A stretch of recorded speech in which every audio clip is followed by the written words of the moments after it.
fuck did I put my server? Oh, there it is. I'm blind as shit, boy.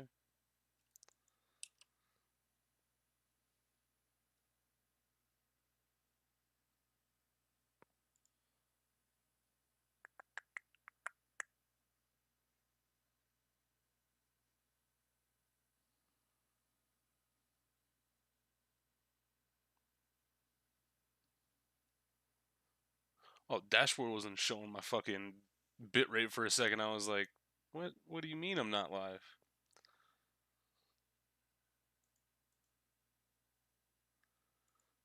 Let's let this sit for just a bit. And then let's go ahead and get funky. What's up, C-Bay? Always on time.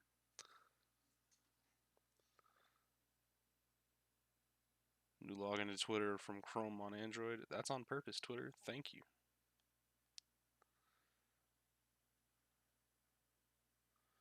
That was me. I can confirm that one was me.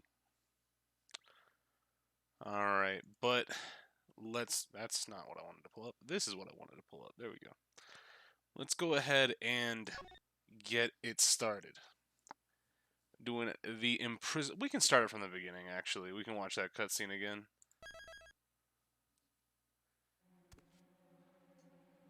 There's some stuff I want to see if I can discern from the cutscene. Alright, bell. Something was on the ground there. Couldn't really see what it was. Lights flickered. And then there's just blood. And then there was a dog, if I remember right. Horace Knightley dead. The culprit from the first episode.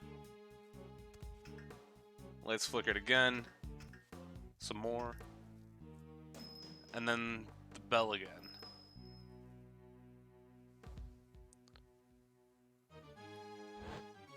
And then dog niggas. Okay. So, was that bell around its neck? I can't... So the dog was just running around. Does that mean the dog belongs to the person who did it? Can't really tell. But either way, March 27th, 10:16 a.m., Detention Center, Visitors Room. What's up, Hyperion, Exalted, Stars, man? What's all going on? But yeah, in the title, y'all probably see it says, Then Some Arknights. Starting in approximately 2 hours and 48 minutes, there's going to be a banner dropping on Arknights. I've got that all queued up and ready to go over on Nox, so we will be switching over to that at 5 p.m. my time, 7 p.m. EST, to do rolls and then whatever else I plan on doing on that game. So wherever we get in 2 hours and 48 minutes, that's where we get for today in this game. Obligatory, get your damn memory fragments. I did my farming for today. I'm waiting on my damn my combat sim energy to come back. But I did manage to get the Amelie skin from the second anniversary gacha with the 10 points they gave us today. I don't know what Arknights is, but I see Yiddy, so I'm about it. Yo, calm down over there. He's not coming. He's not coming, sir. How long does he intend to keep us waiting? Now, Mr. Edgeworth, there's no need to get your cravat in a twist. Ethan Rook's murder. The only problem is I don't have a Amelie right now, so I gotta pull an Amelie. I managed pulling a fucking dupe Type 88 with not rate up, so I was like, alright, we lucky boys. 2 days after the incident, we visited the detention center. Naturally, we were hoping to meet with the defendant, Horace Knightley. His trial was set to begin the next day, with me serving as the prosecutor. Still, he is rather late. You there, do you know what's going on? It is certainly strange. I'll try calling him one more time. It's terrible! It's Knightley. He's been murdered! What? What did you say? Murdered inside the detention center. Mr. Edgeworth, let's go check it out. You there, take us to the crime scene post-haste. Yes, sir. We be running. Knightley's not in his cell. I thought he was being held there. Is that the first time the guard in the booth actually moved? Well, yeah, because every other time he's just been drawn as a part of the background. This is the first time we've seen people move around in scenes. What are you doing, sir? This way. He's in the fucking vault? Where are you taking us, pal? Through this door is the... it's the prison. Prison? Then what were the small rooms back there? Holding cells. Those cells we just passed are part of the detention center. They're used for holding suspects temporarily while they await their trial. What lies ahead is a facility that serves a completely different purpose. This is why criminals who have been declared guilty serve out their sentence, pal. It's the one place a great thief does not want to end up, Kay. I'm opening the door now. Please follow me. Why you got the vault? Oh, okay. Oh no, that can't be Terry Falls. I was about to say. He was wearing the same outfit, but definitely could not be Terry Falls. There's no mistaking it. Knightley is dead. Moreover, he was murdered inside the prison walls. How exactly did this happen? March 27th, 10:32 a.m., Prison Workroom A. So, what is that little stall on the back right there for? I can't believe something like this would happen to Mr. Knightley. Yes, I can't believe it either. With the scene you see before you is the unmistakable reality. Besides, wasn't Mr. Knightley supposed to be in the detention center? Indeed, he was. Knightley hadn't had his trial yet. Okay, so... I put jail in the title because I figured we had already put him away. I didn't realize that this would be taking place before his trial actually began. But now that we're in jail proper, who could have done this? Who's in jail? That this could be the work of Alba and whoever he's in jail with.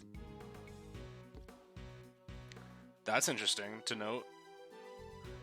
Knightley hadn't had his trial yet. Before a suspect is found guilty, they're detained in the detention center's holding cells. They only enter the prison after they have received a guilty verdict. Knightley should not have been moved here. Do you think he passed through those giant doors that we went through earlier, sir? Unless there's another way into the fucking prison. Alright, there is. So, okay, that's what that little, carted off area was before. So the prison has two entrances. You have that passageway, and then you have the section that's next to the offices. Whatever that's supposed to be. Huge metal doors and a long passageway separate the prison and the detention center. As a suspect, Knightley wouldn't have been able to pass through. Okay. What happened to Knightley? In order to solve this mystery, we must first investigate the crime scene. Here we go. Begin investigation. Now I just gotta figure out those other three silhouettes. Yeah. I assume we're gonna be seeing them soon. I mean, if this follows, like, how everything else, goes in Ace Attorney, because we're gonna be seeing the, well, no, because we didn't see, Shi Long until case 3, right? In Investigations 1. So if we're gonna get a detective counterpart in this game, then we might not even see him this case. So hopefully, fingers crossed we do, but we might not. Either way. How many chapters does this game have again? I think somebody said 5 earlier, but I can't remember. Horace Knightley, murdered right before his trial. 5 cases? Sick. Let me take a closer look. Alright. He's covered with a dirty sheet. There's a rope on top of the sheet. Was Knightley tied up with this rope? Well, if he doesn't have signs of rope being bound on his arms.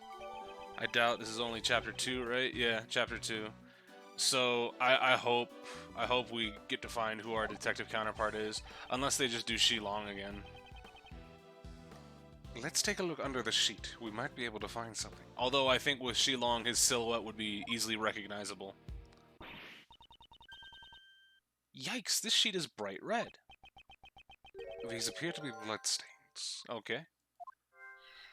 Bloodstains on the inside, although it's white on the outside, you should probably see blood passing through it, but we still might be able to find something. Let's search this area a little more closely. Alright. Case array is long, but it's very good. Ooh. This is a rubber glove. Yeah, there's no mistake. It's a rubber glove. How come there's only one? Let me take a closer look. Got some ink or something. It's covered in mud up to the wrist. Okay, that's supposed to be mud. Maybe someone was playing with mud in the prison. I want to get on the action too. Do it on your own time when we're not investigating a case. No silhouettes look like about to hit us with a wolf fang fist over there. Yeah. Alright, now let's look inside the glove. Oh, there's writing on it. Let's check out that writing. For inmate use. It says for inmate use. That must mean... a prisoner use this glove? Yes, that's what I was thinking. And we got blood on... let's zoom out a little bit, and then we're not all the way in. You have blood all along the back of the hand, starting at the top of the palm. What's up, Exalted? That's interesting. I wonder... you'd have to have something cover it.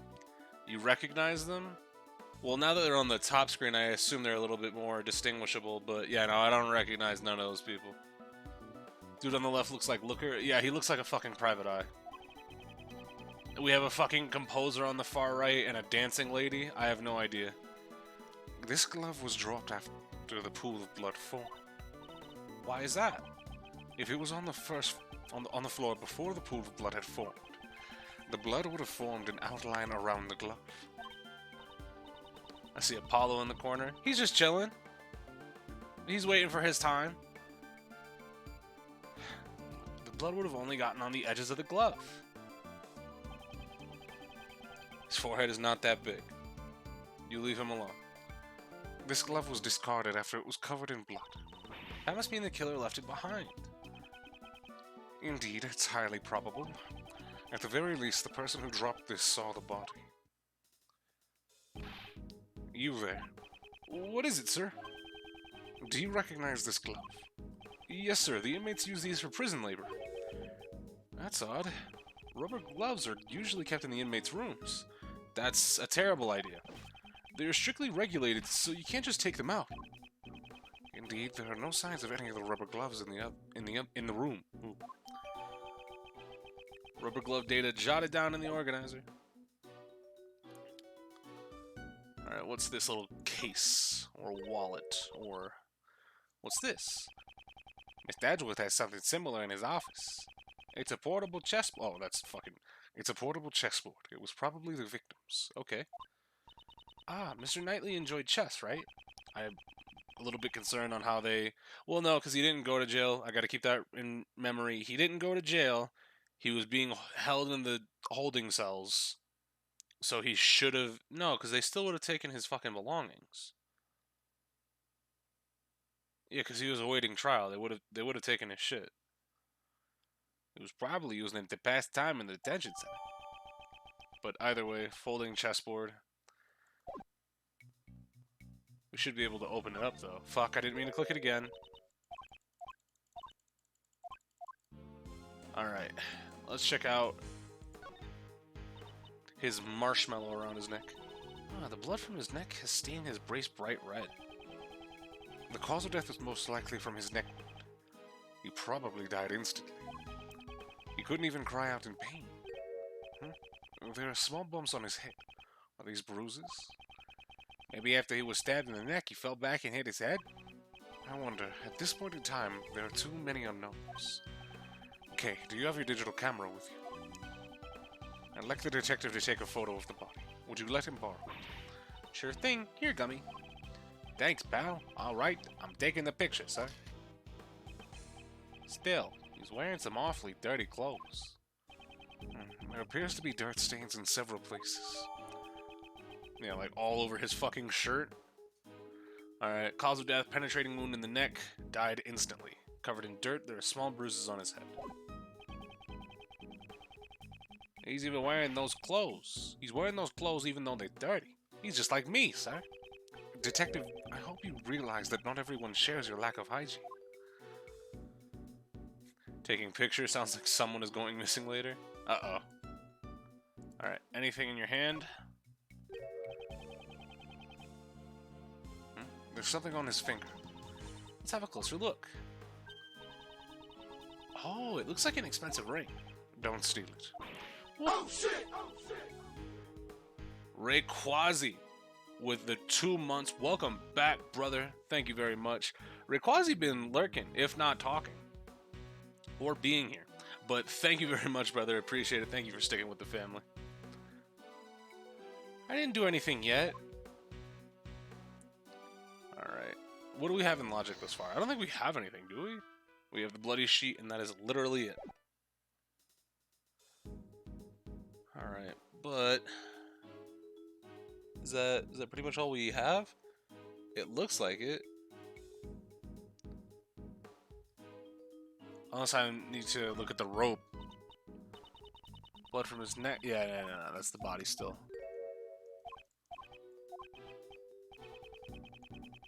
Alright, yes, we get it, Gumshoe. You are a dirty man.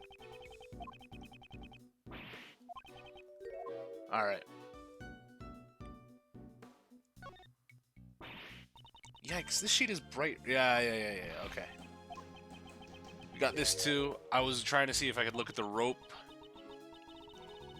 Nope. Let me check this area again in case I... Wait, is that new?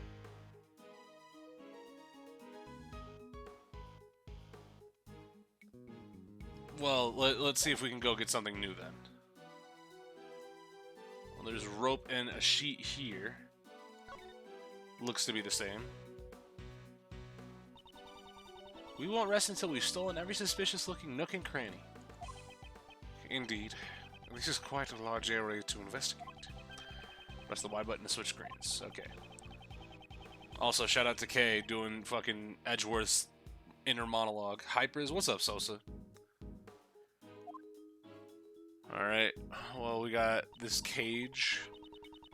It's a cage inside the cage that is the prison. It's like Cageception. That's not what Inception means. God damn it. I believe the correct term is prison cell. They're the same thing. You need to look more at the essence of things. Actually, it's more important to get the correct information.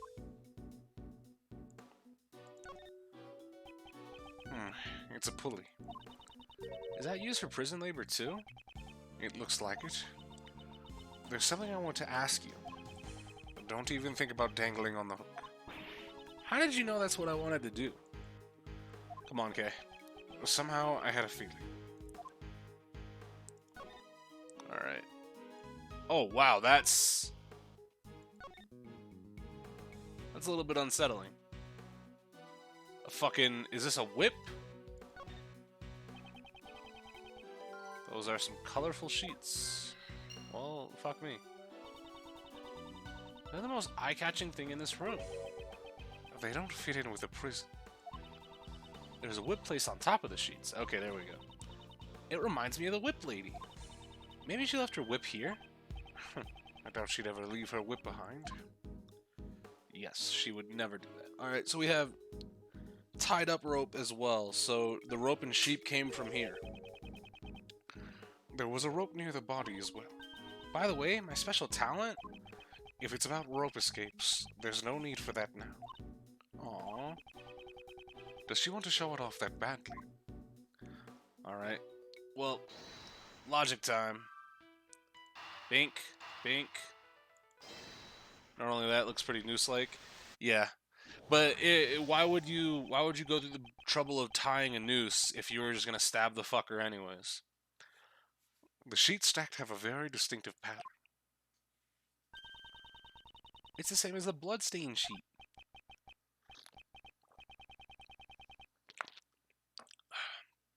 That's right, Kay. Don't steal my lines like that.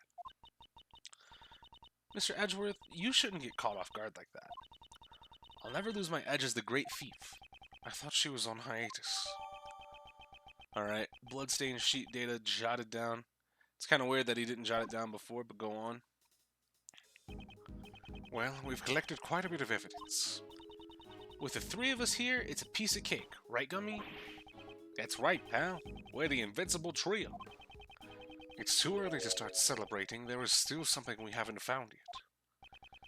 To throw off an actual kill move, that rope is pretty close on the map. Yeah, I mean, or like it's close, but like if you're going to have a blatant wound like that, like it would be fine if, like, let's say you choked him yourself, right? Like if his cause of death was asphyxiation and he was strangled with a rope, then that's fine. But the fact that he's stabbed in the fucking neck is different, right? Because the same thing happened in 2-3, right? It was a strangulation, and then it was played up like, oh, it was a hanging instead. What is missing from this crime scene? We're missing the murder weapon. The murder weapon that took the victim's life has not been found yet. Ah, now that you mention it, you're absolutely right, sir. Detective, get your act together. Isn't that the most basic of the basics? I'm sorry, sir. Don't worry about it, Gummy. I didn't notice it either. That's not much of a consolation. In this prison, dangerous objects that could be used as weapons are strictly regulated. It'd be quite dangerous if the inmates got their hands on it. Obtaining a murder weapon and carrying it around is not an easy task. Someone turn off that faucet over there. Is it still running? I can't see it from this screen. I see. You have a point. What was the murder weapon? And where did it go? What could be the key to solving this case? Huh? There are visitors here already? Oh. Is this the man? Sorry to barge in like this. Is this the crime scene? You're... Huh? You... Aren't you... That piercing gaze. That furrowed brow? It might be the man. The only problem that I'm saying that it is the man is because in the silhouette you don't see his, like, puffy hair in the back. It has been a long time, Mr. Shields. Ray Shields? Hold on. That's kind of heat. It's not Silhouette Man? Ah, yeah. That settles it. This guy looks sick, though. He looks cool. Well, not sick, but he's got a neat design.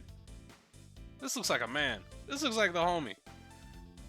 Yes, yes. That frilly thing around your neck and that stiff greeting, there's no doubt about it. Prosecutor Manfred von Karma. Fancy meeting you here.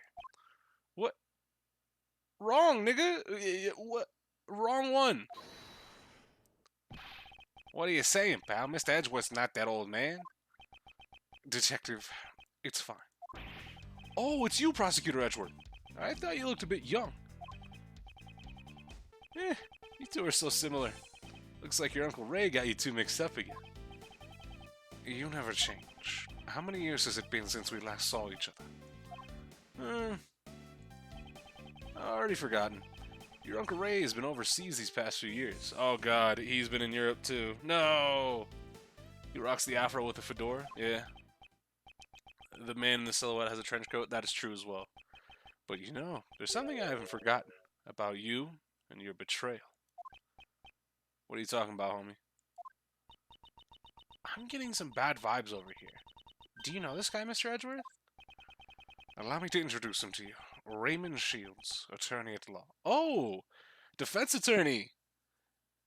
Interesting! Were you trying to... Was he in charge of the case? Were we going to be in court against him? Or were we set to be in court against him? Ace Attorney Ray Shields at your service. Pleased to make your acquaintance. I'm Detective Dick Gumshoe, sir. Kay Faraday, nice to meet you. I'm a great thief. But I'm currently on hiatus. Great thief. Well, well. That sounds romantic. How wonderful. Oh, Mr. Shields, you get it, right? Wait. What's up, Hyperion? Currently recruiting new members. The registration forms are easy to fill out. Kay and Ray. Oh god, this is gonna be hard to distinguish. That's splendid. Uncle Ray would love to join your little gang. He had the slick back Phoenix hair up when he took the hat off. Yeah, no, he has a slick back with his fucking hair getting poofy at the ends. I'm sorry, but we're only accepting bright, cheerful, and energetic girls. I see. That's too bad. Well, how about a hug then? As a sign of affection. No. I guess not. This isn't Europe after all. Oh, he did go to Europe. Damn it, everybody goes to Europe to power up. Mr. Shields, what are you doing here? Ooh, that's right. Sorry. Preventing the attorney from investigating the crime scene is the Von Karma way, isn't it? Hey, you've been going on about Von Karma this and Von Karma that.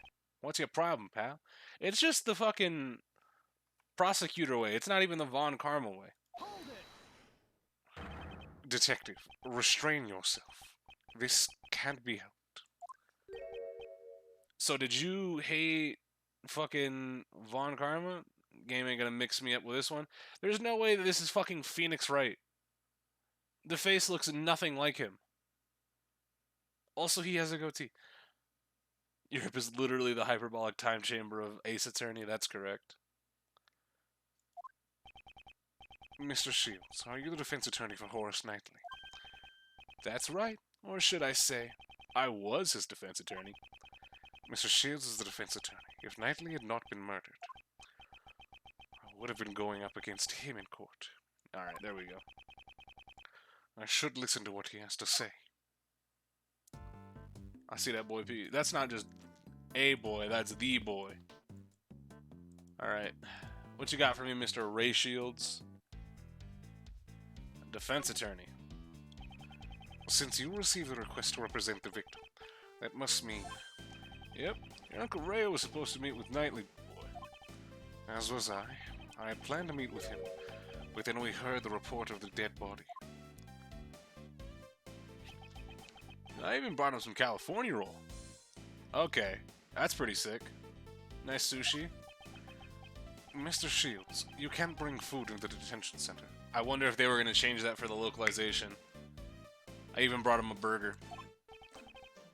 Is that right? Well then, would you like it? No thanks. Still, to think that Prosecutor Edgeworth actually meets with the defendants. All defendants are guilty. Wasn't that the Von Karma way? Why do you keep going on about the Von Karma way? Are you pissed off or something? Are you mad? I would have smoked you in court. That is a thing of the past. Is that right? So, you sure you don't want it? I told you I don't want it. Did you meet with Knightley? Yeah, we met yesterday. They called me over as soon as Knightley Boy was arrested. He was being quite hostile. Oh yeah, he mentioned you. He talked about how you interfered with his plans. He probably said some nasty things about me. Even if he hates me, I'm fine with it. Man, the two of us had a great time talking about you. Mr. Shields, you also talked about me? I frequent the visitor's room here quite often. It's been a while since I had such a good time. So you're a regular at this prison? Hey now, don't get the wrong idea. I'm not here as an inmate. He was saying something about betrayal, so I guess it's going to be a Case 5 thing. Yeah, it's probably going to be an overlying fucking... Either that, or he hates Miles, or he has, like, some beef with Miles going and training with Von Karma. Because there's precedent for that. Oh, a nice question would be, does he know, was this, like, fucking Gregory's Phoenix? Like Greg and, like Gregory Edgeworth and Ray Shields were the previous generation's Phoenix and Miles. That would be pretty cool. I'm here to visit an old acquaintance of mine. We usually meet in the visitor's room, but I've also been in here before. Then I should ask him about this room. This room, was where the body was found. Do you know anything about it? This room, eh? Here's a pop quiz for a prodigy prosecutor. Which of the three is the name for this room? I'm just gonna go ahead and say... No, it doesn't look like it's gonna be any of these three. It looks like it's just fucked in here.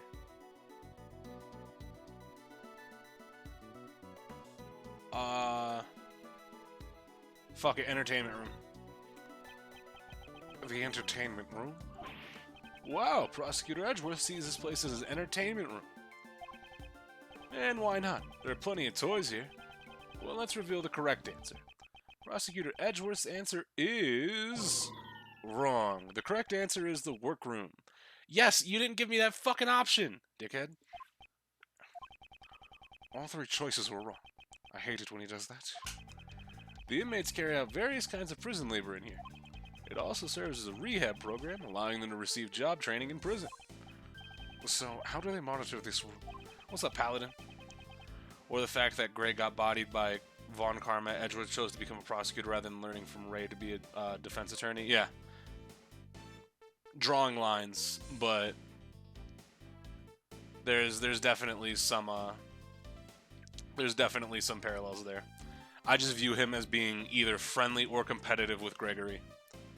But we literally know zero about Gregory Edgeworth, so hopefully this game expands a little bit on that, if that is the case. Unless this guy is just going to have a completely unrelated motive, and it's just he has beef with Von Karma. Who is in charge of the keys to the entrance?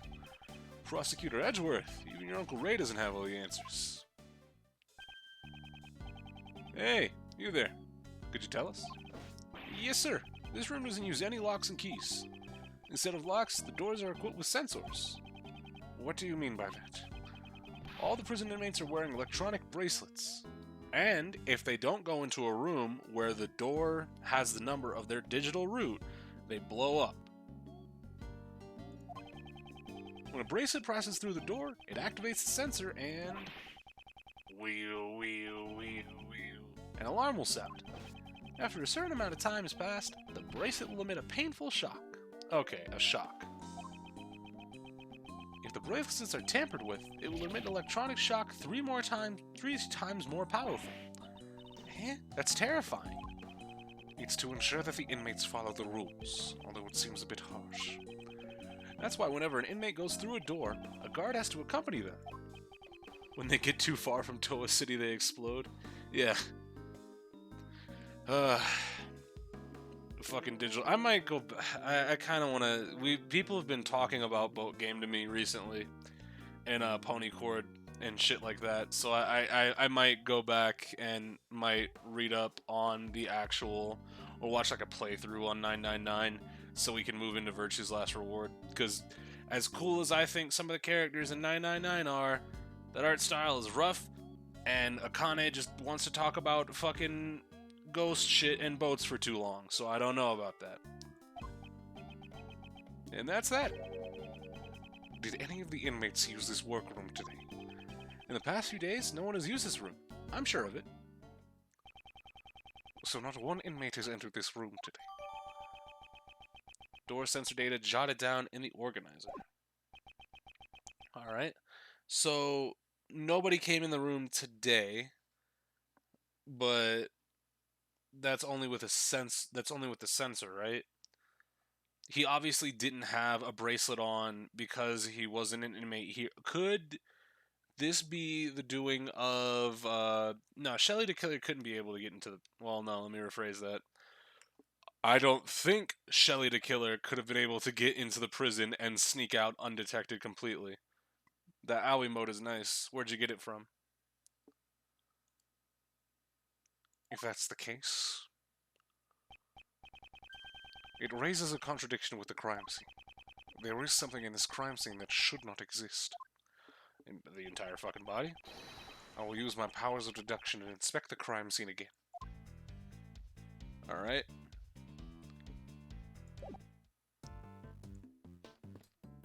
Fuck, it's really hard to walk around in this goddamn game. Alright, I won't rest until I've inspected every suspicious-looking crook and nanny.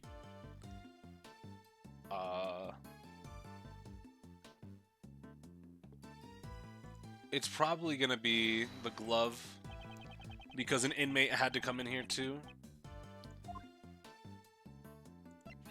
But if the door doesn't have any logs of anybody using a bracelet to come in, how could anybody open the door then?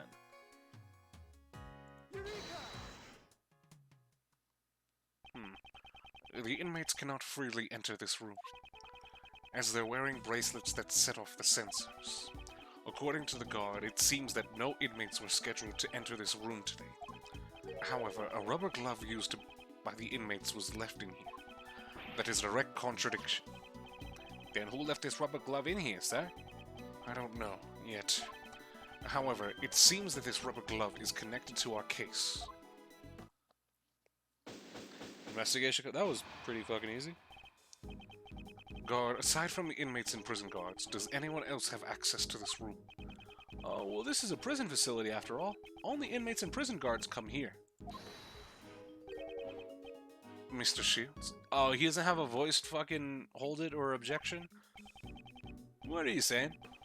There are others that come in here. Aside from inmates and prison guards, there are certain things that can enter this room. Are you talking about them? But they're... Mr. Shields, what are these things that you speak of? It should be obvious. You came all the way here without seeing one, Prosecutor Edgeworth. Usually you can find them walking around the prison facility. Is he talking about the dogs? Well, you'll see once you leave this room, Prosecutor Edgeworth. Hey, you're just saying that to get Mr. Edgeworth to leave, pal. What now? Don't you trust me? Mr. Detective, you have a big body, but a small mind. What did you say, pal? I mean, he's right, Gumshoe. Detective Gumshoe. Sorry, sir. Come on, follow me. I'll show you what Uncle Ray's been talking about. Uncle Ray's nice. I fuck with him.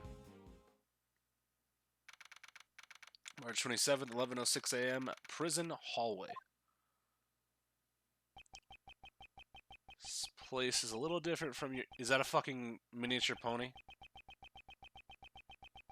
Is that a goddamn monkey? What the fuck is going on in this prison? What? Who puts a miniature horse in jail? What kind of shit is that? Animals. Yep, animals. According to the guard, they introduced animal therapy here several years ago. Each prisoner is assigned one animal. In other words, they receive a pet partner.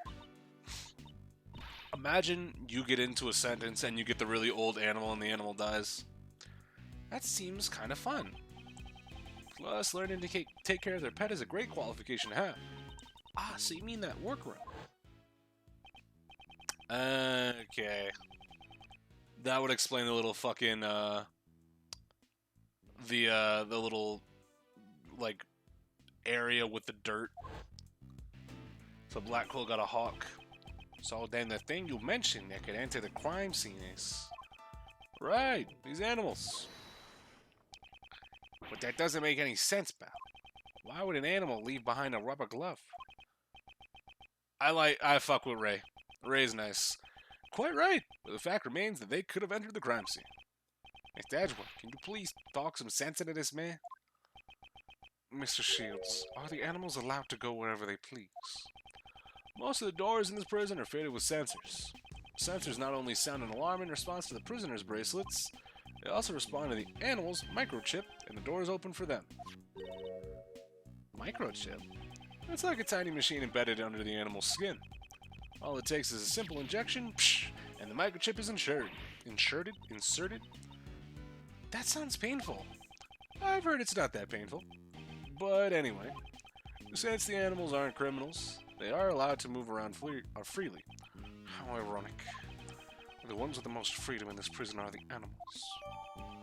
Alright, so... the alarm sounds for animals too, okay. But nobody was recorded going into the workroom.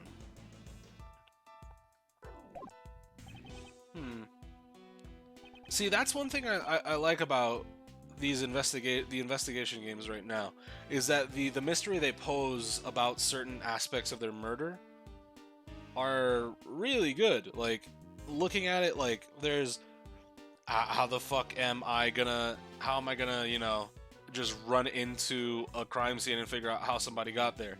Whereas with Phoenix Wright, there would be like 16 pieces of evidence, or the other Ace Attorney games, there would be like 16 pieces of evidence that point to how the fuck the door opened. There would be something that shows like there would be hair on the floor or some shit. But still, they can't go out of the prison.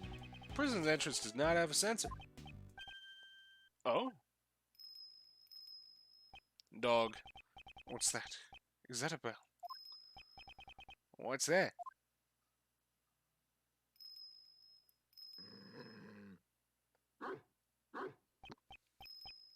Big dog. What's this dog? It has a bell on its collar. Was this the sound that we heard earlier? Well, did we hear it earlier?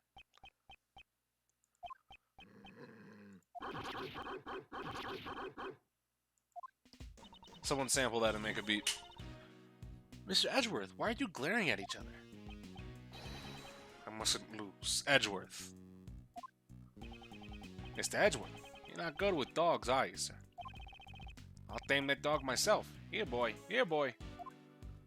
What's up, Gallus? Nipple as well. Good job, Gumshoe. It completely ignored me, sir. Compared to the other animals, there's something different about this one.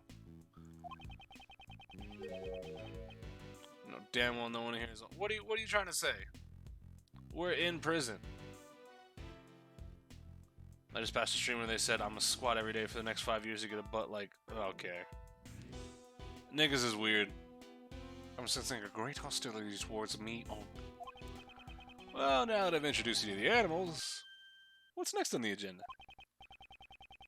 Of course, we question those related to the case, pal. Yes, we should gather information about the state of things when the body was discovered. We'll start with you in that cell. Tell us what you know.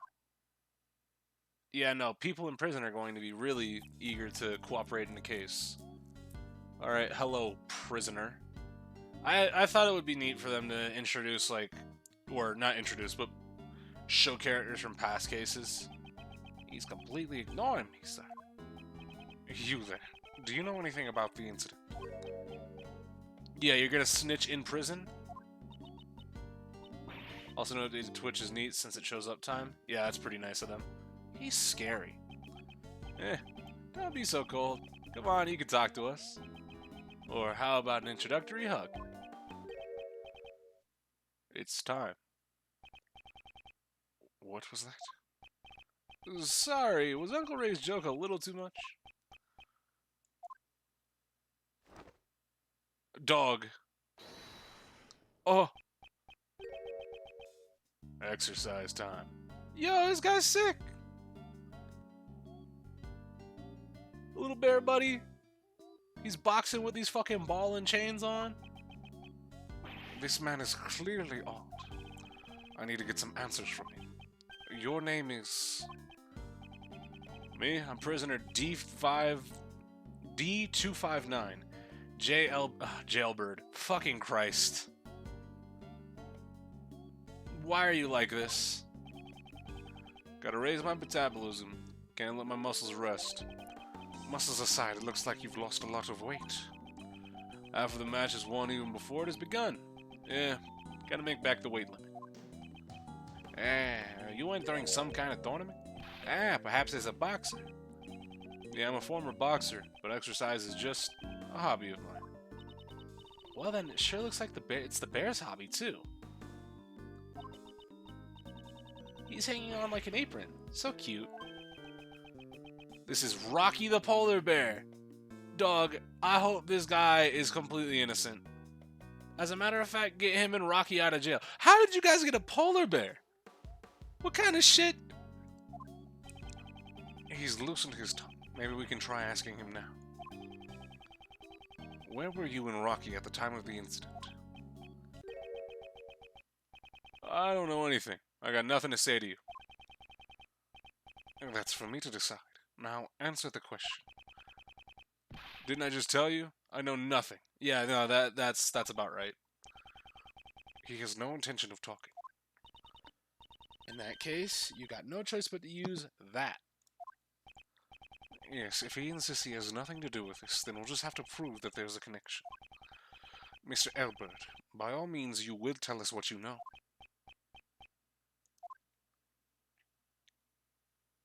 Is it chess time? Yep. Neat. Now, let's analyze the situation. Okay? Here we go. Knight and queen, a fighting stance. It seems that he has become agitated. In these circumstances, a direct confrontation would be pointless. When my opponent becomes agitated, I should calmly wait and see. When I see an opening, I will not hold back. Now, let's question him about his knowledge of the incident. To start with, I'll ask him about his movements today. I have to tire him out before the sound of the bell. Here we go. Logic chess begin. What'd you do today? Can you tell me what you have done today? Answer me. Huh? If you want to fight with me, get into your fighting stance. Let's just wait.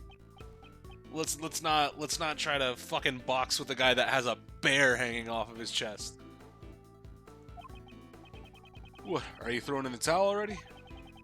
This is not a fist fight. Welcome to the war that is chess. By the way, hasn't all that moving around tired you out? Don't underestimate my stamina. You want to test me? With that body of yours? Fuck, wait. Don't try to fight him. Just calm down. I ain't tired at all. Well, first off, I held back my training today. I just stayed quietly in my cell. Okay. We're getting somewhere. Quietly? Then what's with all that sweat? Buzz off. That's all I've got to say. I'm getting a little tired. Didn't you stay quietly in your cell? You're a well-trained boxer. However, you need more practice in the art of lying. Getting a little tired? That's not possible. You said that you stayed quietly in your cell just a moment ago. Got him. GG's. I actually really like this mechanic. Rocky, it looks like this is going to be a tough opponent. Oh. Underrated Naruto moments, part 1. Rock Lee dropping the weights. 7 million retweets. 30 million likes. This man, it looks like he's still hiding something. Next, I'll ask him about the time of the incident. I do not need to use fists. My words alone are enough for a KO. Alright, what were you doing at the time? Do you recall what you were doing at the time of the incident? Sleeping. Rocky was too. The incident happened just a few moments ago. You look wide awake to me. Got him. Big yawns. Good combo. Let's just wait.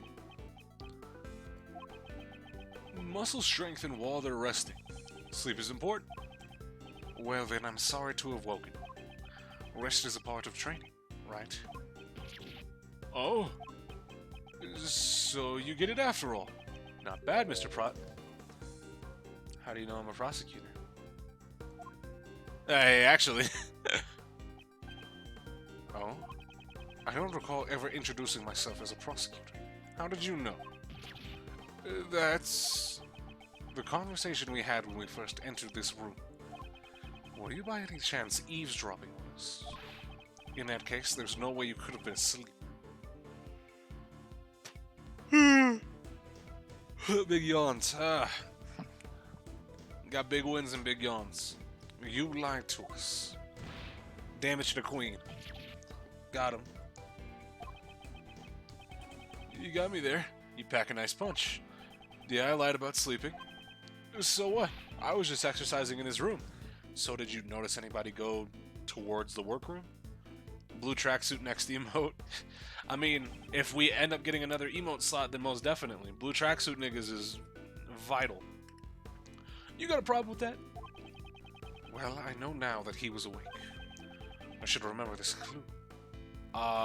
Did you notice anything? When the incident occurred, did you notice anything unusual about the prison? Huh? Fucking... Answer the question. Answer the question. What was the situation like at the time of the incident?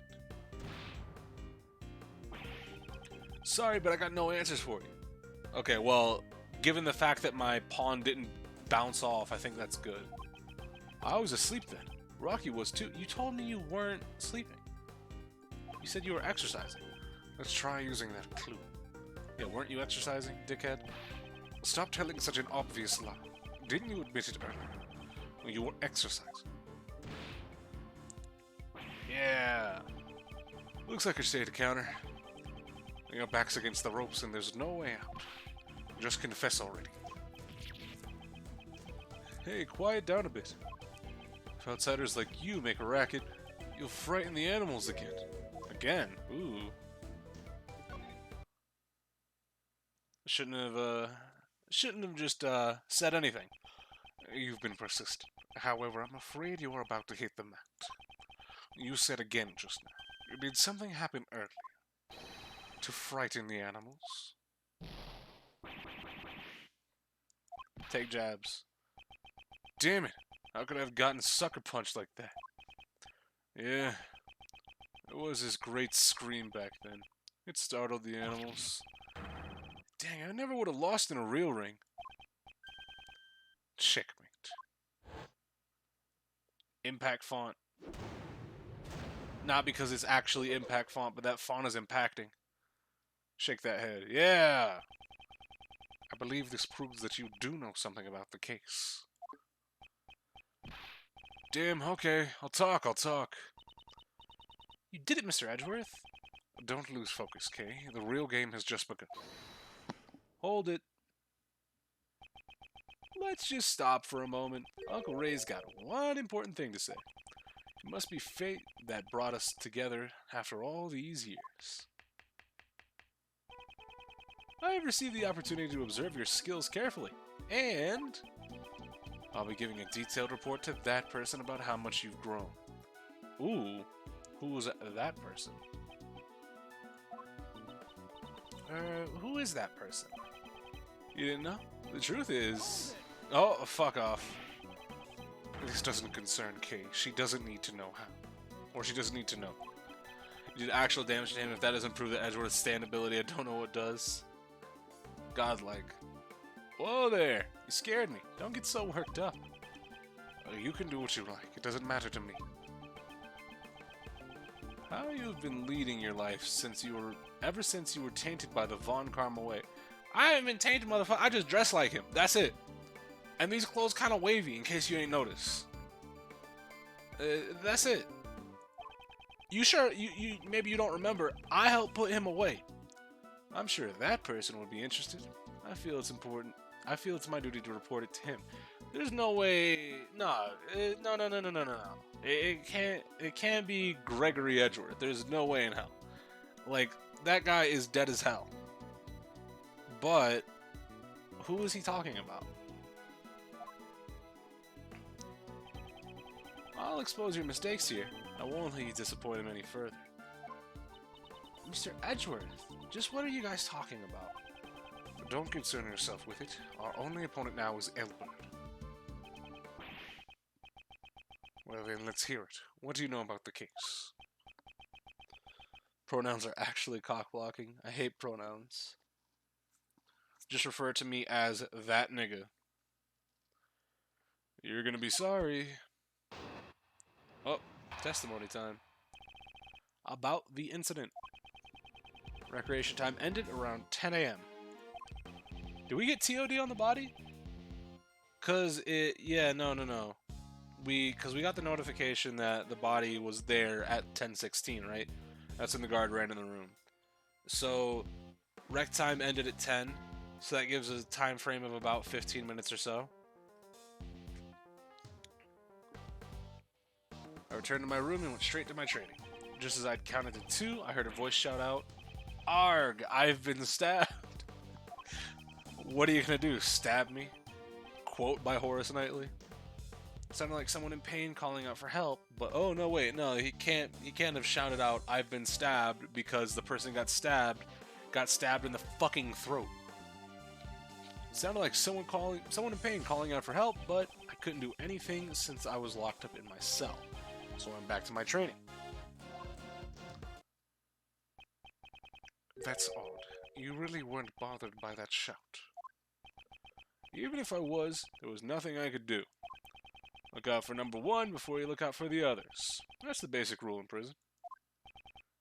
Indeed. Even if you wanted to take a look, he'd still be locked in his cell.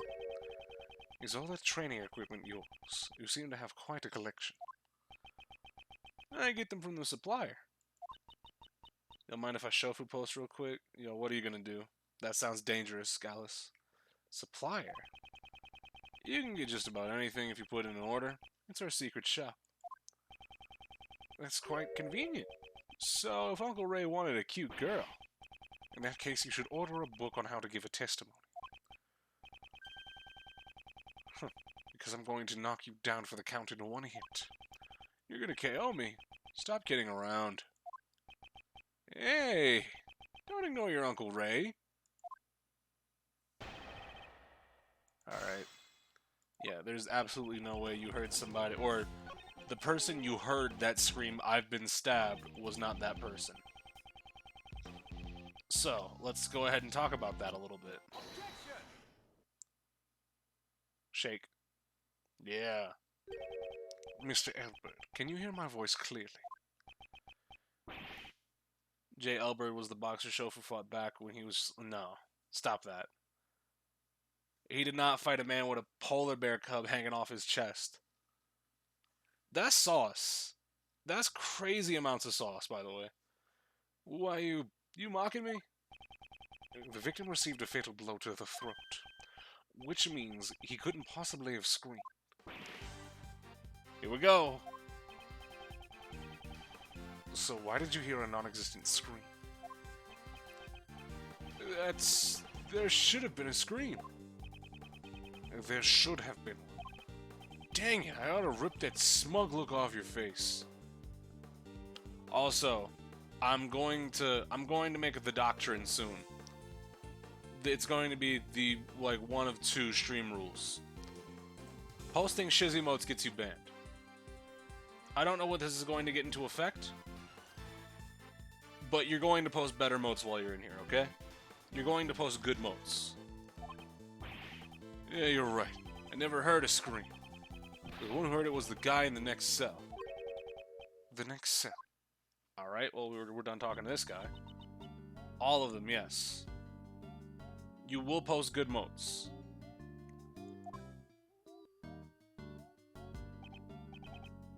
Oh, what's up? Yeah, I heard the scream. Recreation time had just ended. It happened after we returned to our cells. So then I told that guy, I heard a great scream. Can you describe that scream for me? Sure, never told that guy about the contents of the scream, though. Aye! These are some solid motes. No. No. Someone, come quickly, a man's been... Something like that. So it wasn't the victim. But rather, it was the first person to discover the body who screamed. I see. That solves the mystery. So, there was nothing wrong with Mr. Albert's testimony? Is that really true? I mean... There is a problem. Saying a moat? No, it's a very awful moat. No, in this case, a new problem has presented itself. Those moats, you can't tell what they are until you fucking click on them. If I have to fucking highlight a moat to even discover what it is, it's not a good moat. Mr. Elbert, why did you not hear the scream? The courage mode is Shizzy's only good mode. I don't know what he's done to cycle through a lot of them, but some of them just suck. It's sad that he didn't hear the scream, sir. Hey, yo, why didn't you hear the scream, pal? Yeah, that one just fucking sucks. Ugh. Aye. You guys, do you suspect me? I was shut up in this stupid cell the whole time. How could I have killed someone in the workroom? How'd you know where the body was found, guy? That would be impossible, wouldn't it? The slander in this place? I mean, if you come here for the truth. That's what we do in this game, that's what we do on this stream. If we could have killed him, we would have already killed you guys by now. Aye. You guys don't think you're going to get out of this prison alive. I nearly forgot. Despite being locked inside cages, these guys are all still dangerous criminals. Looks like we got ourselves in a pretty bad situation here. What can I do? I can't talk to them in these circumstances. What the fuck? Who the hell?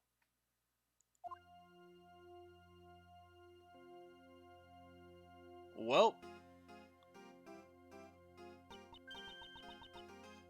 Ah, I see. Silhouette people. Please be silent. What? Who are you? Can't you see we're busy here? Silence is golden.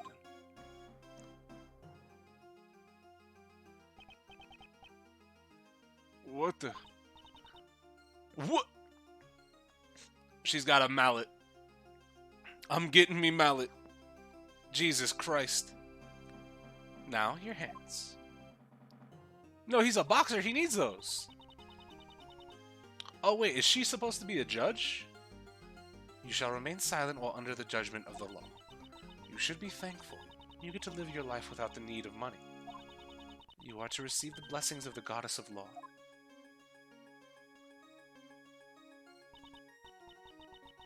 Guard, if you would please. Congratulations, you get to spend the night in the disciplinary room. Eh? That's... No! Not there. Anywhere but there. Accept this wonderful blessing. Let your heart be reborn. Cast away your sins. They're dragging him. Stop it! No!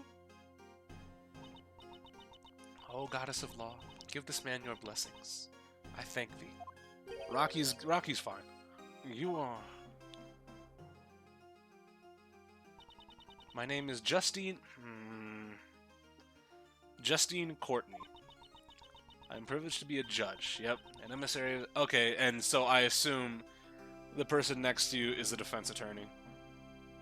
Or not defense attorney, another prosecutor? No, because we're the prosecutor. Who the fuck would... Alright, well, I assume we'll find out in a moment. A judge, you say? Why are you here? Prosecutor Edgeworth, I came to meet with you personally. I convey the will of the Prosecutorial Investigation Committee. What? You think I'm corrupt? Nigga, back up. That is my appointed task. Prosecutorial Investigation Committee? What's that? Do not use that name so lightly. Those are the sacred words of the Goddess of Law. Since little Kay doesn't know, Uncle Ray will explain it for her. The PIC is an assembly comprised of 11 members. Their job is to check if prosecutors are doing their jobs properly. I'll cook you. If I'm not mistaken, its members are elected from politicians and those of legal profession. I love her theme. Her theme is nice. I don't know if I'd go so far as to say as I love it, but it's a nice sounding theme. So I take it you are one of those members. Indeed. I'm thankful they judged me worthy of such a task. I too am thankful that I was able to meet you here. Yeah. How about a hug of thankfulness? The Prosecutorial Investigation Committee also shares deep ties with the Bar Association. Hey, I was just kidding. No need to make such a scary face. So your job is to find bad prosecutors and punish them? Well said. May you be blessed by the goddess of law. Our job is to remove problematic prosecutors from their cases. Okay, so that guy probably is a prosecutor then, right? And so, those people not fit to be prosecutors will be stripped of their prosecutor's badge. You gonna have to take it from my cold, dead fucking hands. What business does this whatchamacallit committee have with Mr. Edgeworth, pal? We're in the middle of an investigation here. Yep, that has to be, yeah. Don't fuck. You're pointing with.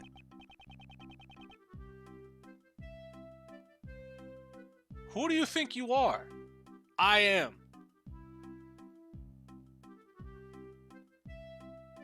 Wow, you're thick. Seriously, how thick-headed can you be? And just who do you think you are, pal?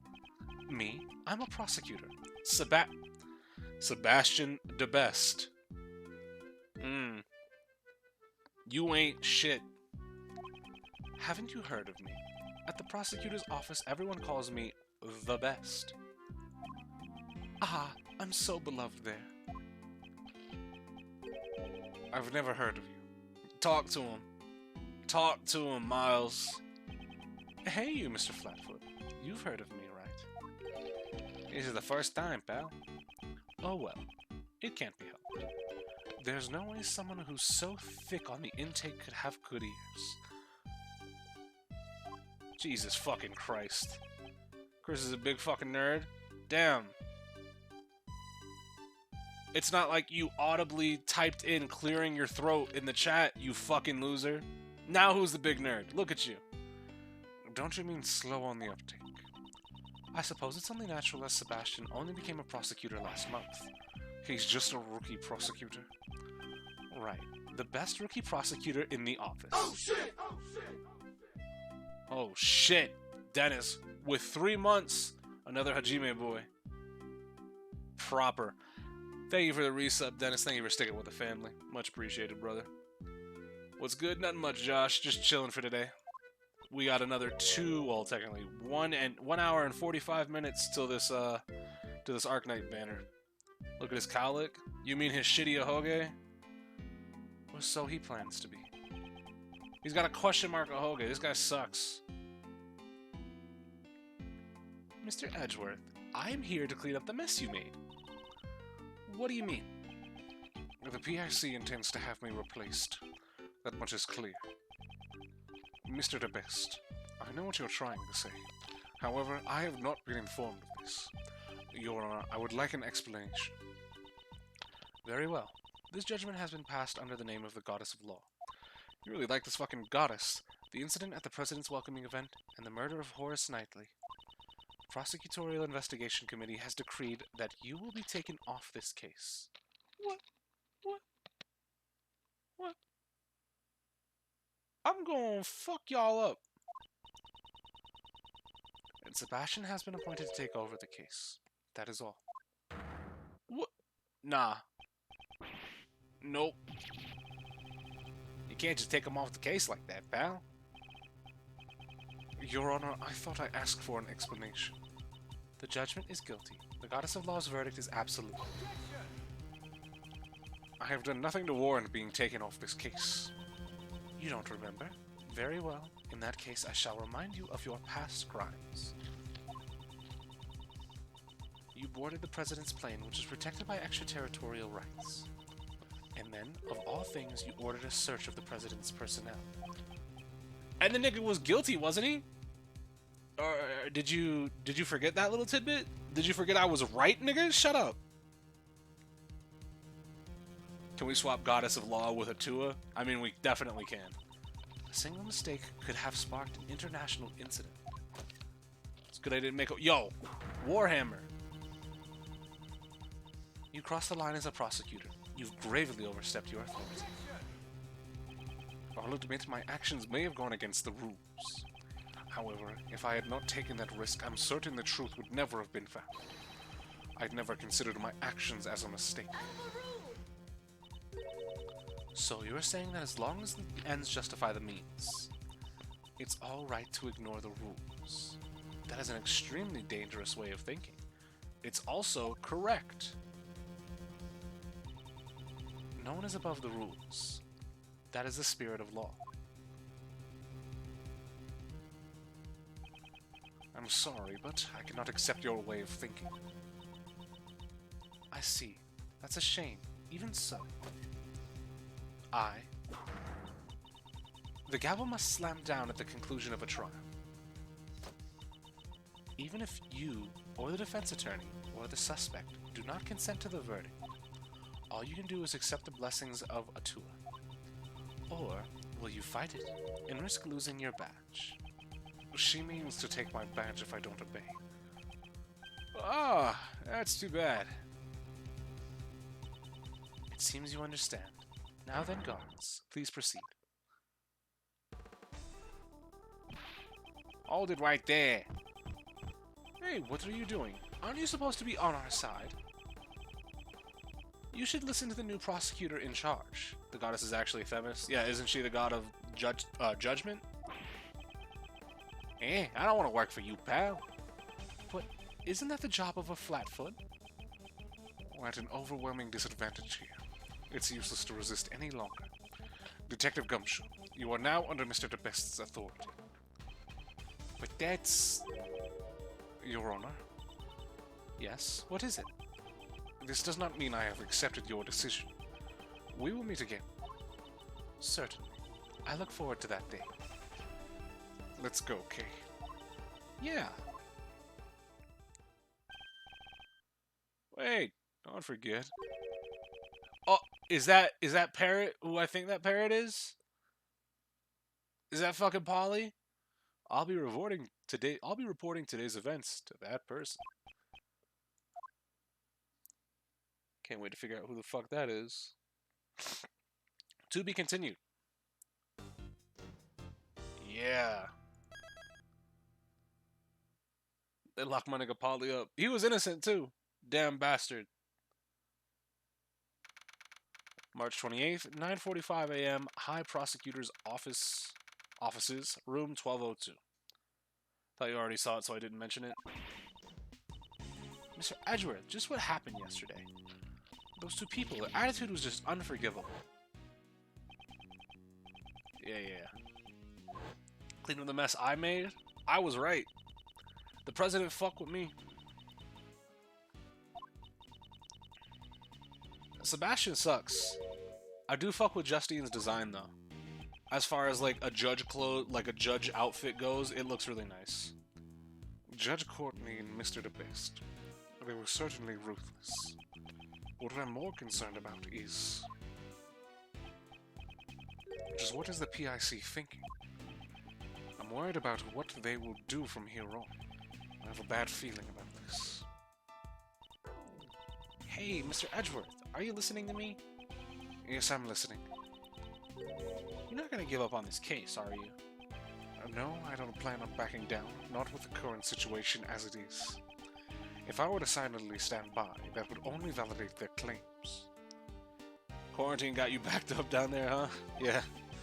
Look, we already had somebody that attacks people with a strike-based weapon. She's not on screen at the moment, but we still have her. She's still out there. But I no longer have investigation rights. What should I do now?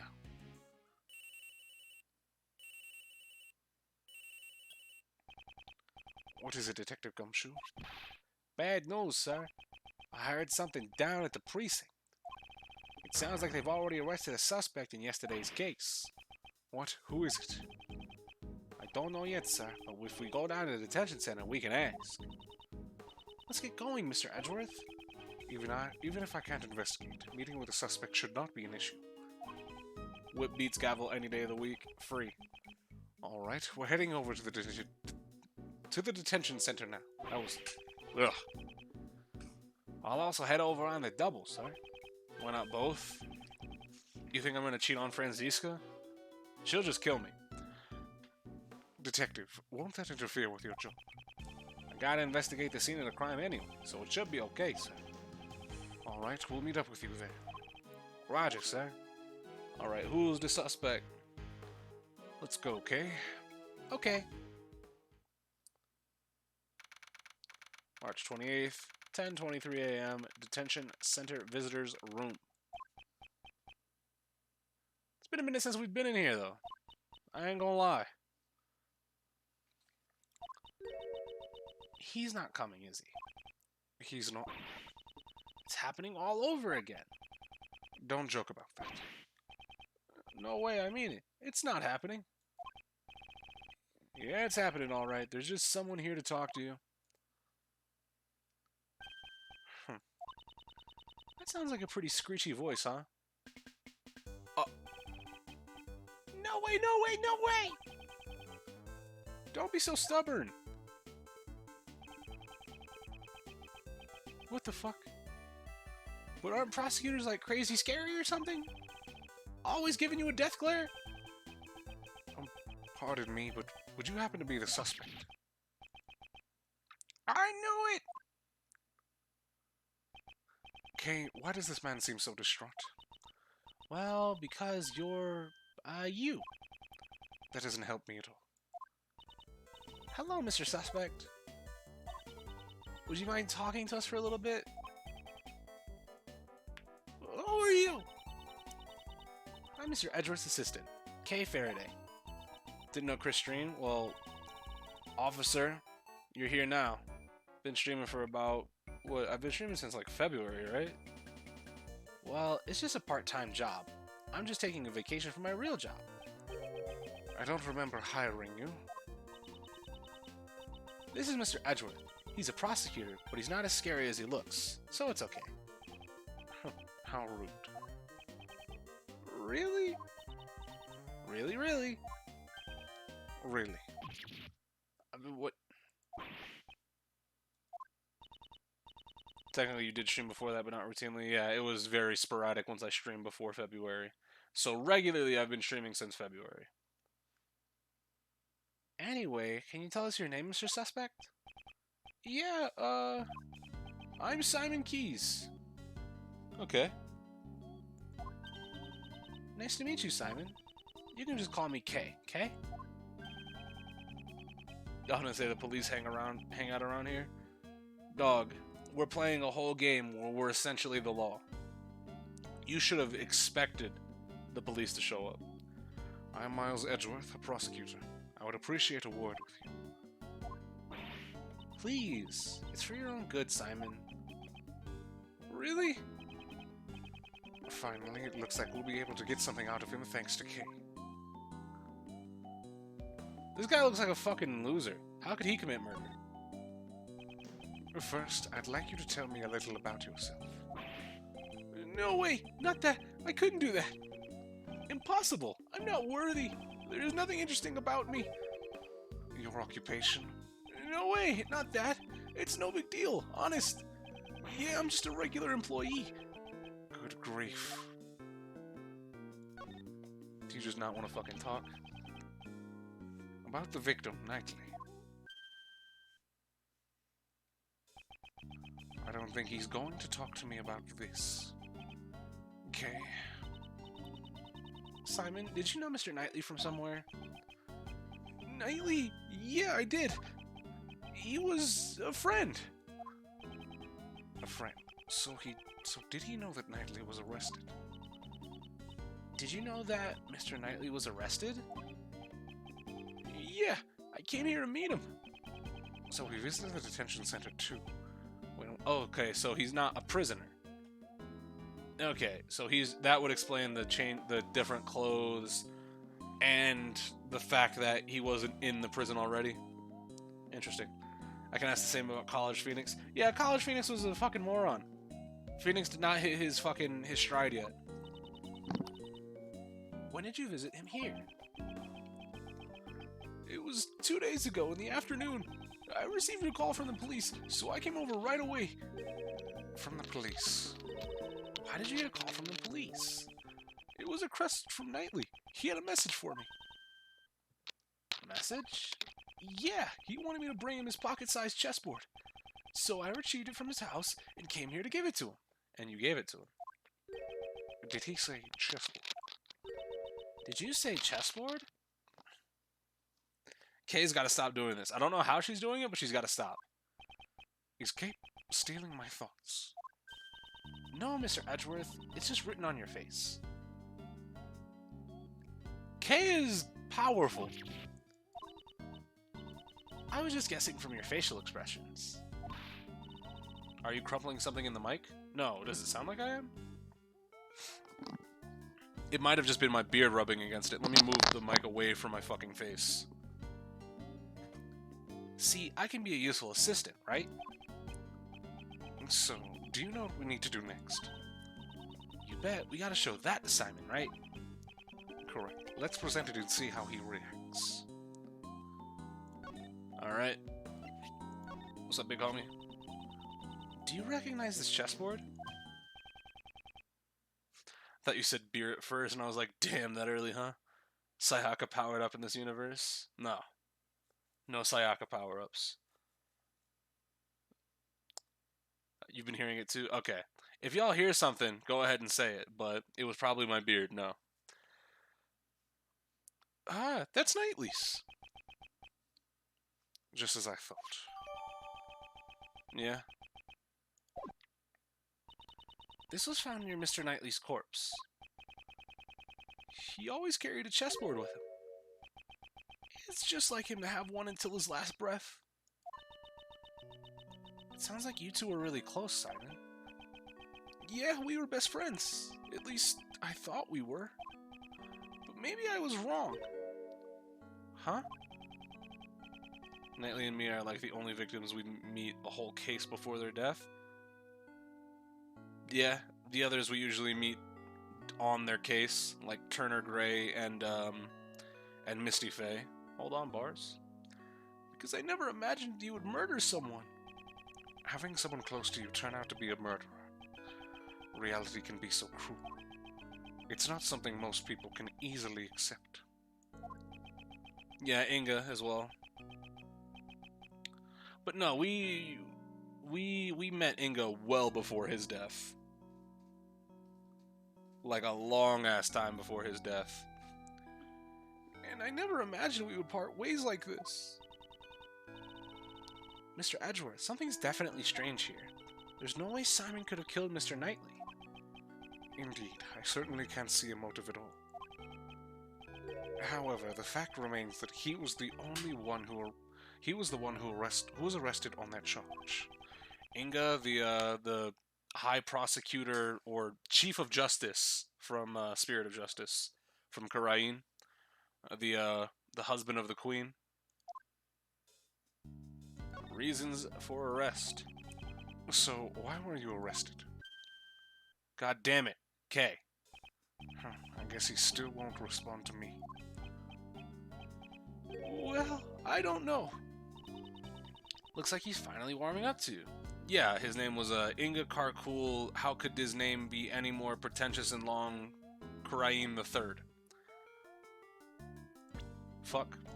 Flicked my mouse a little bit too hard. Clicked on the organizer button. Oh, that's a great help. This morning, a police officer barged into my house, and before I knew it, he had brought me here. Was there a prosecutor accompanying him at that time? I remember a prosecutor called Best or something was there too. So, was that a rookie prosecutor? Inga Karkul, how could his name be longer or more pompous, that's what it is, than it already is. Karain III. Thank you, Mario. Are the police going to interrogate me? Yep, that's right. Because you're the suspect. No way, no way, no way! Are detectives like crazy abusive or something? Always bossing you around with their big bodies? Detective Gumshoe is on the scene. Ah! I knew it! Please don't beat me with your thick arms. I can't take it anymore. Someone call the police. Buddy, I am the police. What's gotten into him, sir? Best part of Spirit of Justice when Garon got exposed? Well, it's because you're you, detective. Nah, best part of Spirit of Justice was fucking Dirt getting shot 3 times and saying, shoot again. I fucking dare you. Huh? I don't get it, sir. I know Simon has to be innocent, Mr. Edgeworth. Can't we do something... Can't we do something? The Apollo 11 SOJ, that's his game. That's Apollo Justice Dose. Yes? You are Mr. Knightley's best friend.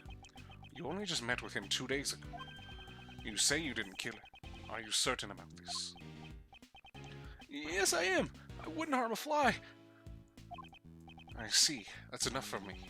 I shall offer my assistance in proving your innocence. Miles is way more like Phoenix than we originally thought. What's the point in helping little old me? It's not just for you. In this case, I have a personal stake in it as well. That's right. We gotta get back at those two from yesterday. Yeah, I'm fired up, sir. But I don't have any investigation rights at the moment. Since I won't be able to obtain information myself, your role is most vital. I'm sure we can rely on you to fill in any holes in the information we have. Help us help you. That's all I ask. I just had an idea. Why don't you just borrow a defense attorney's badge, sir? Come on, there's no way Mr. Edgeworth could do that. This isn't the time to be joking around. I wasn't joking. Helping the suspect is a defense attorney's job, pal. Jeez, don't worry about that. Doesn't matter what Mr. Edgeworth's job is. I thought Chris was gonna say when Shadow bit on Edgeworth's cravat. Nah, that Edgeworth didn't deserve that one. Edgeworth did not deserve that. All we gotta do is find the real murderer. So, let's get moving. Okay, pal. Yeah, y'all investigate. I'm sure you understand, but if the investigation results prove that you are the murderer, no hard feelings, but I will show no mercy. But you don't need to be scared. I believe in your story. At least for now. Yeah. Until it proves that you are indeed the proper culprit, but I don't think they do that at case 2. That seems like a late game. That seems like a late game twist to pull. All you need to do is believe in us and wait patiently. There's nothing to fear. Now, if you'll excuse me, I must be off. There he goes. March 28th, 11:22 a.m. Detention Center Hallway. So, we're all fired up and ready to go. But we still can't enter the part of the prison where the murder occurred. If you can't investigate, the only thing you can do now is defend him in court, sir. But how are we supposed to do that? We can't. Huh? Hey, what's going on, Ray? If it isn't Prosecutor Edgeworth and his merry gang, what are you guys doing here? Did you come here to harass Mr. Edgeworth again, pal? What are you talking about, big guy? Uncle Ray is just here to do his job. Your job? Oh yeah, you're a defense attorney, right? Oh, okay. You're as cutiful as ever. Okay, Ray, you're gonna need to calm down. Cutiful. I might not look like it, but your Uncle Ray is a hotshot defense attorney.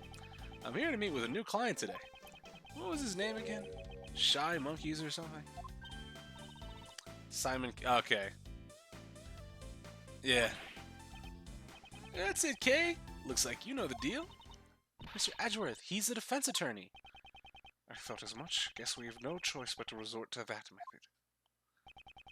In the past, whenever I had to investigate cases I was not placed in charge of, I was able to gain access by becoming a subordinate to whoever was in charge. Not my preferred option, but it's the only one I have now. Mr. Shields, if I may ask. By the way, I don't take on sidekicks. I refuse to take on male assistants who lack charm. Especially someone who is like a son to Von Karma. Mr. Shields, as I thought, he won't forgive me so easily. Did you forget that I'm responsible for Von Karma going to fucking jail? Mr. Shields, I understand that you cannot forgive me for what I've done. I'm also fully aware of your hatred towards those involved with Von Karma. That's one thing. I don't think I really like about the Ace Attorney series is that characters very clearly important to the background of other characters appear to be hidden for certain amounts of time, even though, you know, there would be, like, existing circumstances for them to have shown up. Like, if this guy hated Von Karma, don't you think he would have tried to get on the case or learned about the case where Von Karma got arrested? Yeah, he was in Europe, but that doesn't. Yeah, of course, Miles was with Von Karma, but you would think he would have heard that, oh, Von Karma got put away, and Miles Edgeworth was helpful in doing so. You think this guy would fucking turn around and be like, yeah, you know what, Phoenix Wright, okay. Miles Edgeworth, also pretty okay. Like, this is the same thing with fucking Clay and Apollo. Like, obviously, like, we probably should have heard about Clay, we probably should have heard about Dirk. Like, these characters, in hindsight, should have probably been brought up a little bit sooner. It's the go-to for why haven't we seen you during that time. Like, why haven't we heard of you at all? Like, they gotta start, if they plan on doing an Ace Attorney 7, I really hope that if they continue the series past that, they think about shit like that when they're writing the story, so it's just like, okay, so what we're gonna do is we're gonna set up this character as a potential lead-in, so people aren't fucking confused. Two men robbed banks together and the other one got arrested. The man is still guilty of the crimes during the robbery. What does that mean? That doesn't mean... Are you trying to say that fucking Edgeworth is guilty of all the crimes that Von Karma committed? The sins of the father do not pass to the son. I don't know if you'll believe me, but I am no longer the same as I was back then. Back when I idolized Von Karma. Yeah, pal, Mr. Edgeworth is a changed man. Sure, he may have been a cruel, inhuman prosecutor in the past, but now he's completely different, pal. When you put it that bluntly, it kind of hurts. That's right, Mr. Edgeworth's not a bad guy anymore. I wouldn't even call him a prosecutor. He's more like, a hero. Yeah. He even helped me out in that big case last month. A hero? That's some pretty big talk there, Missy. He's a magnificent hero, although he'd be no match for a great thief like me. Mr. Shields, don't let the actions of the PIC appear strange to you. Or don't the actions appear strange? Apollo not getting backstory until 2 games after his debut is another example. Yeah. Like, it's still awful that, like, they wanted to introduce Apollo and then be like, we'll give you an inkling of his backstory. He had a best friend named Clay. Alright, but really though, his real backstory. Yeah, Phoenix's backstory is that some evil conniving bitch used him while he was in college and then he became a defense lawyer. That's it. Phoenix had zero backstory in game 1, but for him being the titular character, I don't really think he needed that heavy of a backstory. Edgeworth got more backstory in game 1. But like that's pretty much it. All you really knew about Phoenix in game 1 is that he was accused of stealing $38 one time when he was a kid. And that's it. And Miles bailed him out. But for the comparison between Phoenix and Apollo is Phoenix got pretty much all of the spotlight in game 1. Apollo had to split that spotlight hard, and when it was time for the finale, Apollo was pretty much inconsequential, right? Apollo could have not been there and it would have been fine. The case would have proceeded as normal. It was pretty much the Phoenix show. And then Dual Destinies was the Athena show. And then Spirit of Justice, Apollo finally got his shine. It's kind of weird thinking about it that way. Because, of course, for the first trilogy, because it's the Ace Attorney Phoenix Wright trilogy, it has to focus on Phoenix Wright, and it does. But when you get to Apollo Justice, the titular character is kind of just dropped off a little bit, and Phoenix is stealing the show. It's just weird to me. I kind of... That's what I mean when I say I don't like the fact that that when certain backstory gets introduced, they do it at a later time. It kind of feels like they just think about what they're doing for this one particular game, and then after they get the story written and they're starting to produce the game, they're like, oh, Maybe we should have expanded on certain things here. And then they do it in the next game. Now, let me rephrase. Both Edgy and Von Karma did the horrible shit. Edgy got Karma arrested, but he still did the bad stuff. Well, Edgeworth never really did, like, outlandish shit. He never forged evidence. He never did the bad shit that Von Karma did. He was just an asshole. He was not an evil man, but he wasn't a... Edgeworth was like the anti-hero of prosecutors. But yeah, doesn't the PIC shit seem strange to you, Mr. Shields? I believe there may be something else hidden behind this case. I can't afford to quit at this juncture.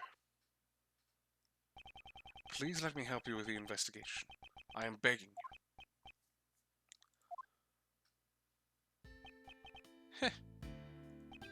I never expected you to grovel like this. It sure looks like you've changed all right. And I'm kinda interested in the cause of all of this. You're interested in what changed me? If I had to say, it would probably be the courtroom itself. All the experiences I've had and the people I've met inside the courtroom. And perhaps reuniting with my old friends. Oh. Phoenix shout out. I really like... Yeah, Ray's design is nice. I think it fits more for like a beat cop than a defense attorney. Kind of like Gumshoe Part 2.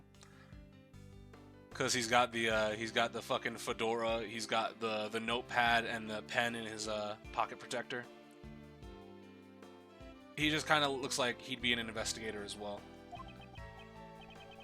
I never expected you of all people to change. Who would have thought that you lay open your heart like that? Yeah, he's also got... I'm also seeing some Spike Spiegel design inspiration as well in the body build. I'm sure that man will be surprised as well. Guess I can't turn you away. I may be long overdue, but allow me to properly reintroduce myself. It would be so kind as to read this. Edgeworth Law Office's Raymond Shields, head attorney.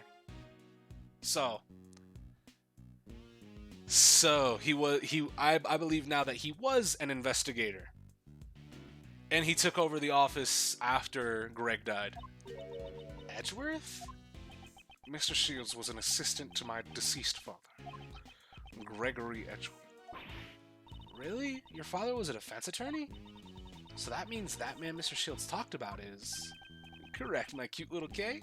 Prosecutor Edgeworth's old man. I never changed the name of the firm. It's my way of showing my appreciation for his help. Prosecutor Edgeworth? No way, Miles. Uncle Ray doesn't fully trust you just yet. It may have been temporary, but the fact remains. You were once a disciple of Von Karma. You say that you've changed, but you'll need to prove it to me with your actions. Even your old man would have wanted it this way. Yes, I understand. Alright, I'm getting tired of this stuffy talk, so let's give it a rest and move on. For now, I'll make you my temporary assistant. How does that sound? I'm sorry to trouble you. But this outcome is kind of moving, yeah? The prodigal son returning to work in his late father's law firm. What about me? What about me? Of course you can help too, Kay. Alright, thanks a lot, Mr. Shields. I mean, boss. Now then, let's get right to work.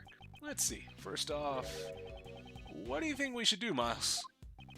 That's right. I had some unfinished business yesterday.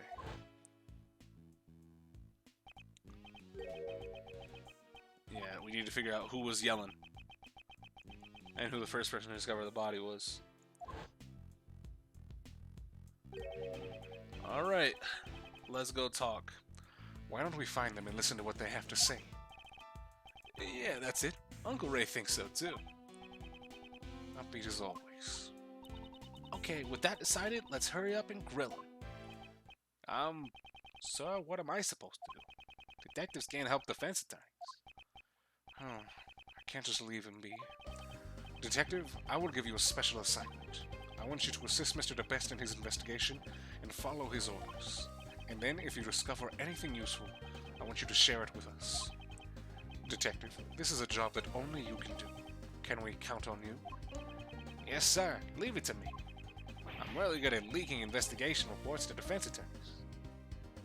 Shouldn't have said that out loud. Normally that would be a problem for me, but it may come in handy this time. I think understated or an underrated theme is Gumshoe's theme. I think Gumshoe's theme is one of the more solid themes in the game in the series. All right, let's get moving, shall we? Time to go to jail.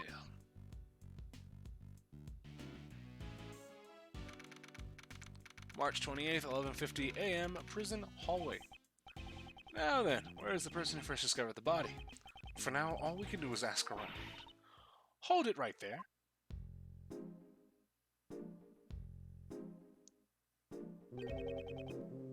Who is this woman? Excuse me, is she the warden?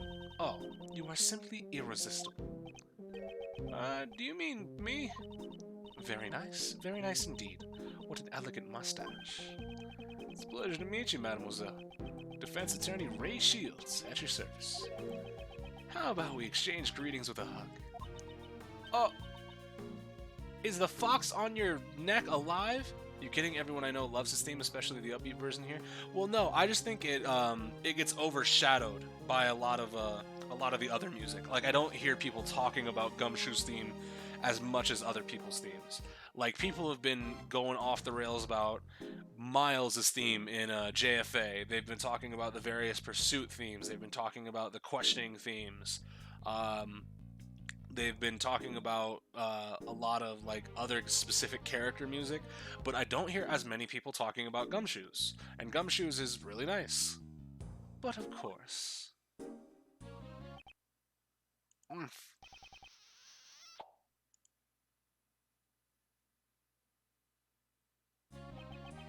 Uncle Ray's lips. A proper greeting should begin with a hug and a kiss.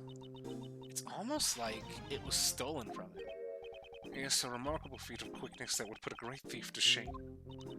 I feel that close contact is very important. This goes for my family here in my home as well. Quite a splendid way of thinking there.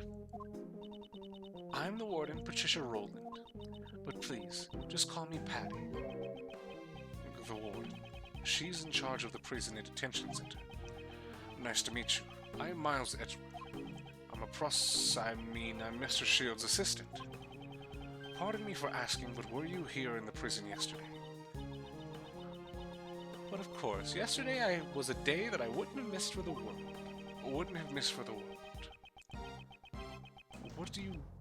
Did you have some sort of important meeting? Where have we heard that name pun before? What? Patty Rowland? I don't have anything. Patrol? Yeah. Okay, yeah, if you shorten her name. Yeah. There we go. That makes more sense. That's a very unique one. That's actually really cool that the fan translation team would do something like that, where it's not as super obvious. But I was like trying to think of like fucking who we met named Patty before. It was the Animal Show, of course. A wonderful spectacle featuring fucking Christ. Regina Berry vibes. Jesus. Keep that fucking lion away from me. Oh no, wait, this is way past JFA, so never mind. A wonderful spectacle featuring animals dancing and flying through the air. I always see it along with everyone else in our home. We're one big happy family. Do you think Dual Destinies was out when this translation was done, so Simon was used? Right. We built a special stage in the courtyard just for this performance. A performance for the prisoners' enjoyment. Yesterday, Edward mentioned some kind of recreation. I suppose the animal show was what he was referring to. When did the show take place? It started at 8 a.m. and ended around 10 a.m. That's exactly when the body was discovered. So whoever saw the show would probably have an alibi. But whatever, Simon's just a first name and I think they're being used for different puns, of course. Now, if you'll excuse me, I must be going. I have business to attend to. Please take your time and have a look around our home. Thank you, ma'am. So, where should we start, Mr. Edgeworth? There was a prisoner who heard the scream from the person who first discovered the body. Let's start by talking with him. Alright, fuck. It was you, right? Blackwell Simon says, because he can control the court and keys as well as shy monkeys. Yeah. Shy monkeys. Around this time, I think you should be in the workroom in the back. The workroom. I should go take a look. Is that officer playing with a cat?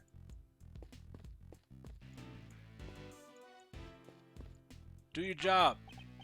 Hey, you there. I'd like to ask you some questions. So cute. It really is. Hey, you. Meow. You finally noticed me. By the way, What's this cat's name? His name is Normal. that's enough. Carry on with your duties. What we have here is a failure to communicate. Alright. So workroom B then, if you said workroom in the back?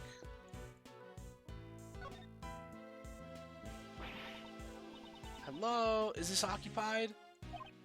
Okay, that's not a restaurant. Hey guard, you have a minute? Sir, what is it? Is anyone using that workroom right now? Presently, there is one prisoner working inside. I'm positive he's been in there since the noon roll call. We would like to ask the prisoner a few questions, if that is acceptable. Yes, sir. I'll bring him out. So please wait a moment. Imagine if it's just the fucking, if it's Jailbird again. Cool Hand Luke joke and Garfield. Yep.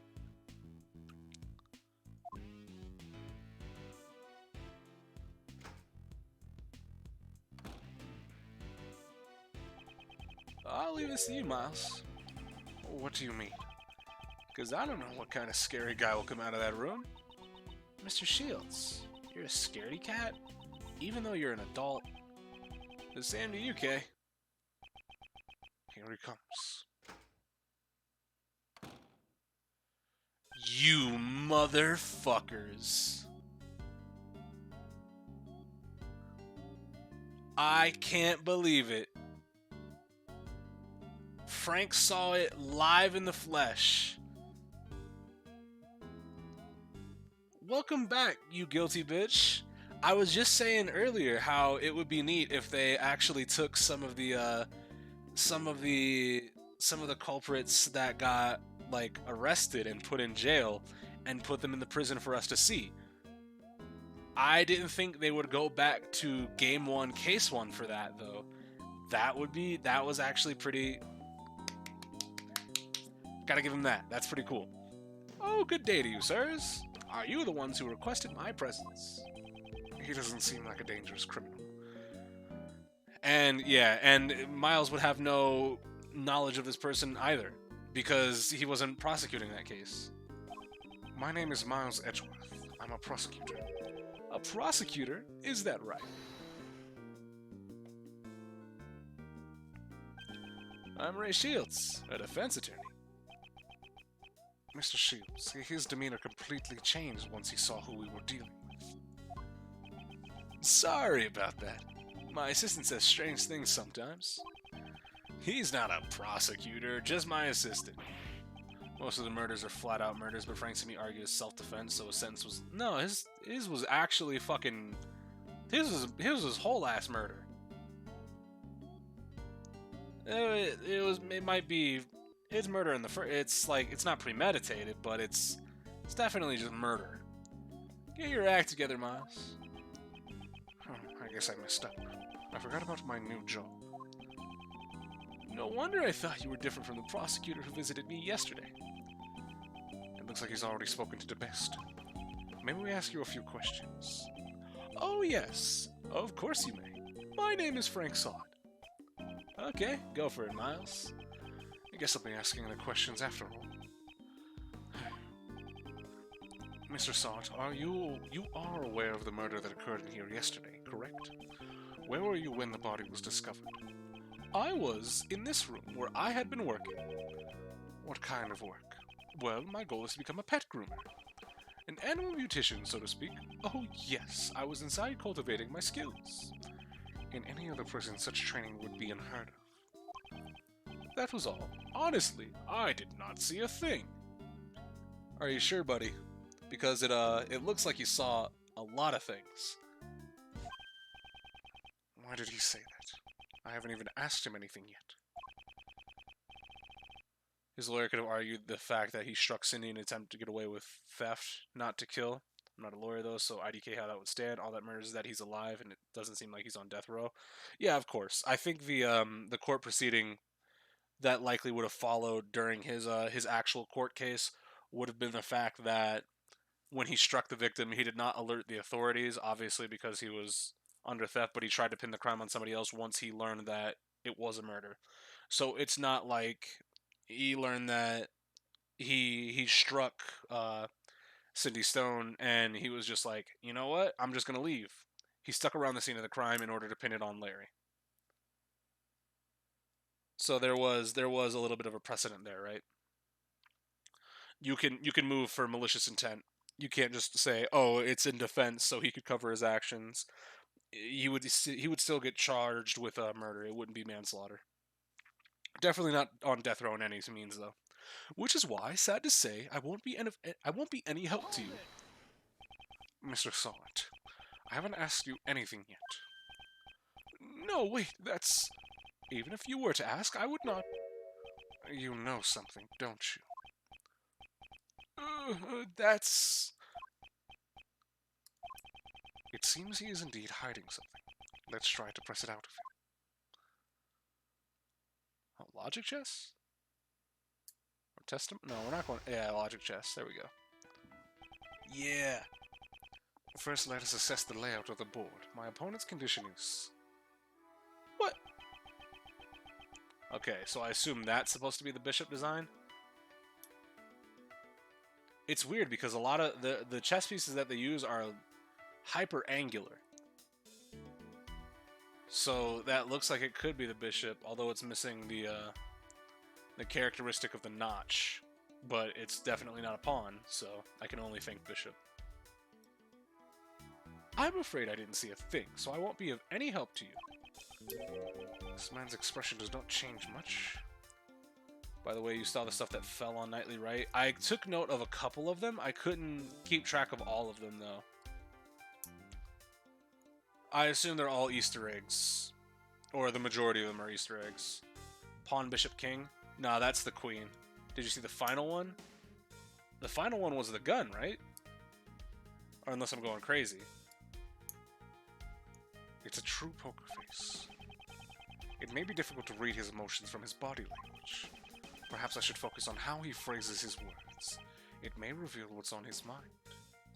Oh, it was... Yeah, no, I definitely saw the Thinker statue. They went all out for this. Now for the opening move. I'll start by asking about who this man is. Even if he hides his emotions, I'll push the right buttons. If I push the right buttons, I'm sure I'll cause a change.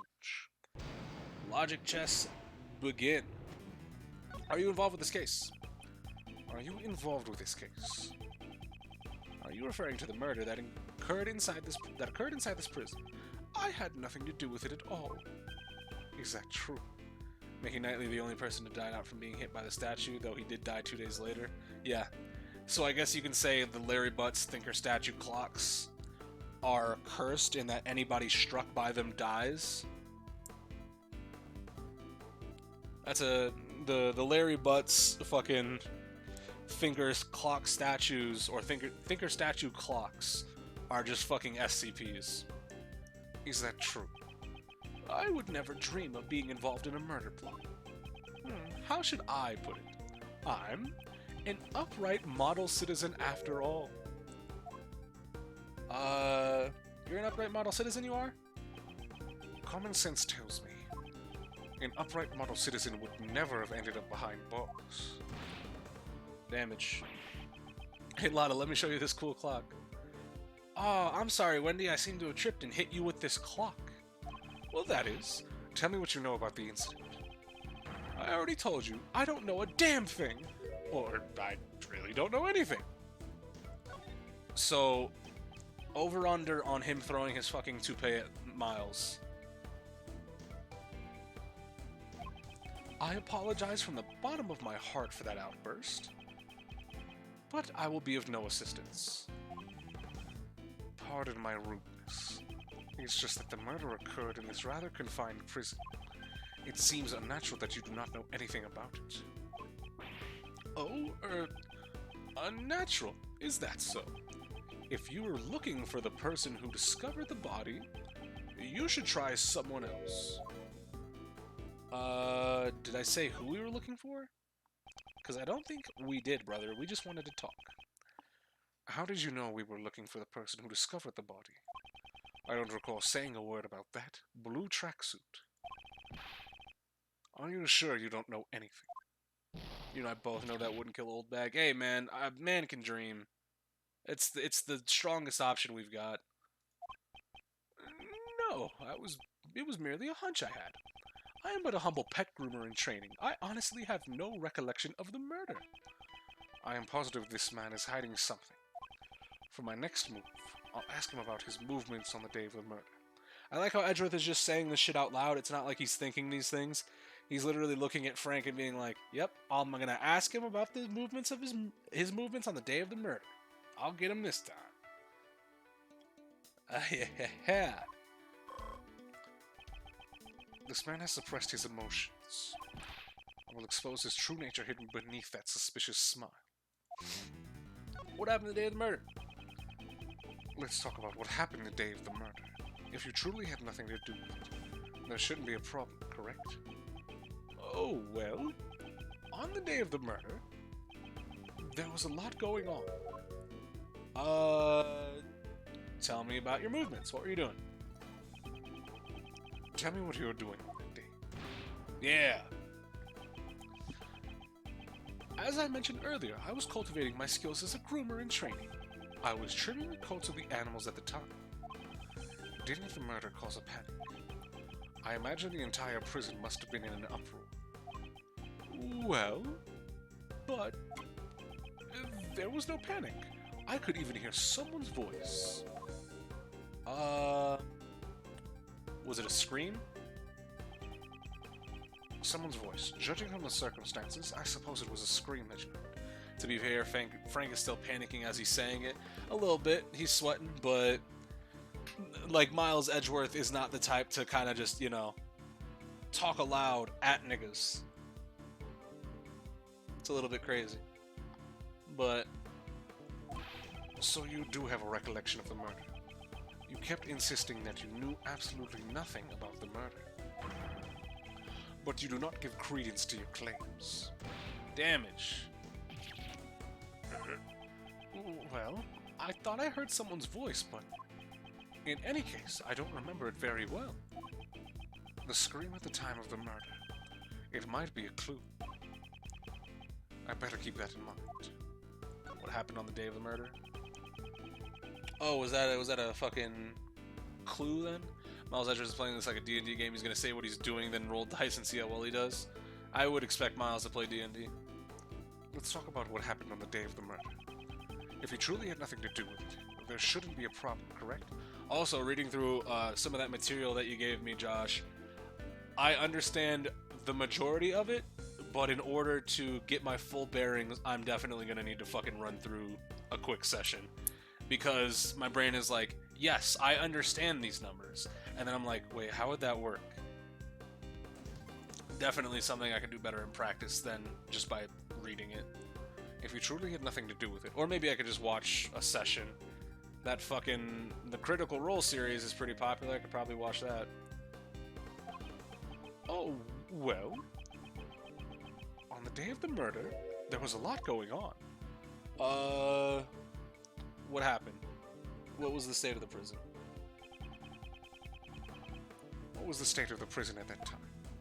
Damage, yes. I don't remember it too well. My memory is rather poor. You just said you remember hearing somebody's voice. Let's try using that clue. Thought you said you heard a scream, you dumb bitch. You don't remember? Ridiculous. Didn't you just say earlier that you heard a scream? That wasn't... I could very well be mistaken. At any rate, I honestly do not remember. You still do not remember. Enough with your lies. I ain't lying, I'm telling the truth. Let's wait. Totally fair, I need to get some stuff set up at some point. And as far as for stuff to watch, I got a big-ass list. Don't assault me just yet. I can find it. I can find it. Trust me, I can find it. I don't need that much. In any case, I was absorbed in grooming the animals. By the way, how skilled would you say you are in animal grooming? My technique with the scissors still needs some work, but I am very confident in my handling of the animals. Okay, so if you heard a scream, wouldn't the animals react? The animals probably would fucking jump at somebody screaming. When the animals became frightened, I calmed them. Okay, never mind. I calmed them with my gentle hands. Frightened. Why would the animals have become frightened? Blue tracksuit. I don't think that's a common occurrence. Well, that's a good thing, isn't it? Did the scream frighten the animals? Perhaps the reason they were frightened was because of someone's scream. Why are you trying so hard the fact that there was a scream? Are you concealing some vital information from me? I am doing nothing of the sort. It's true that I heard some sort of scream, but I'm not trying to hide it. He's starting to show his true colors. I should be more aggressive with my next move. I'll ask him about the scream. Alright. Time refilled.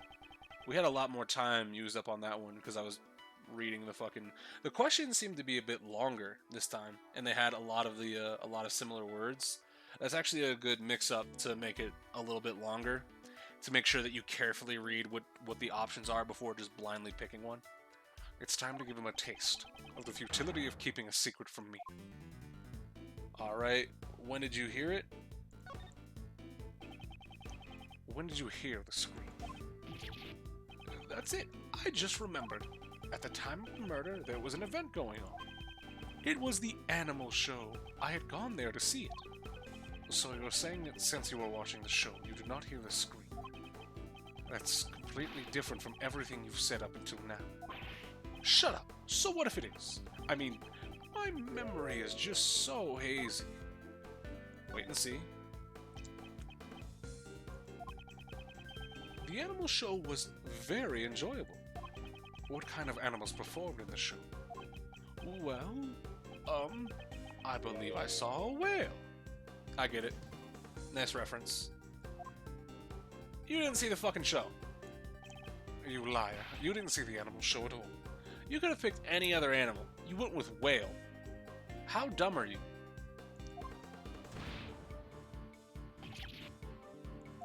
Well, that is... I sort of saw it and I sort of didn't. He didn't see the show. This could be a clue. Who did the scream belong to? Reference? A whale? Think back to another fucking... Why would he say specifically a whale? Of the killer variety? In an animal show? Tap's Temple? Do you know who the scream belonged to? Well, I was mistaken. When the incident occurred, I just happened to be in the courtyard. That's why I did not hear the scream. But... you... what? Let's try using that clue. You didn't see the animal show, you fucking moron. Just how deep are you going to dig your pit of lies? It's obvious that you did not see the animal show. You don't think it's a Dual Destinies reference? I mean, why else would he say whale? He could have said a whole bunch of other things. Whale seems a little bit more specific. It's obvious that you did not see the animal show. Damage. There's no way out of this. Tell me what really happened. Confess everything you know about the scream. I cannot answer what I cannot answer. I didn't hear the scream. From the person who discovered the body. Don't you mean... Oh, you discovered the body. Never mind. Don't you mean the victim scream? That's strange. Normally, if you hear a scream during a murder, it's usually from the victim. Why would you think the scream was from the person who discovered the body? Oh, my mistake. How did you know the scream was from the person who discovered the body? Well, that's because... you're the one who found the body. This is kind of a roundabout way to figure out what we already fucking knew. Allow me to answer for you. Might be missing some context here. What do you mean? That is because you're the only one who discovered the body. And the scream that was heard when the murder occurred didn't come from the victim. It came from you when you discovered the body. Who was referencing DD? The fucking writing staff, but Frank in particular made. I think it was an underhand reference to the Dual Destinies DLC case, because Edgeworth said, well, you went to the animal show? What kind of animals do they have there? And he was like, oh, there was a whale. I assume that if I would have asked, like, did you ride the whale, then I would have gotten a little bit more information. But whale is because it's physically impossible. Also, there's more animals. You could have said, like, a fucking, like, you could have said any sea creature. You could have said dolphins. You could have said, like, you could have said a whole bunch of shit. As I only list dolphins. But there's a couple other things. I was going to say elephant, but I believe in that cut-in scene they showed, there was an elephant, right? There was a whole bunch of stuff you could have said. Just who do you think you are? It is just as you say, but what gives you the right to do this? Checkmate.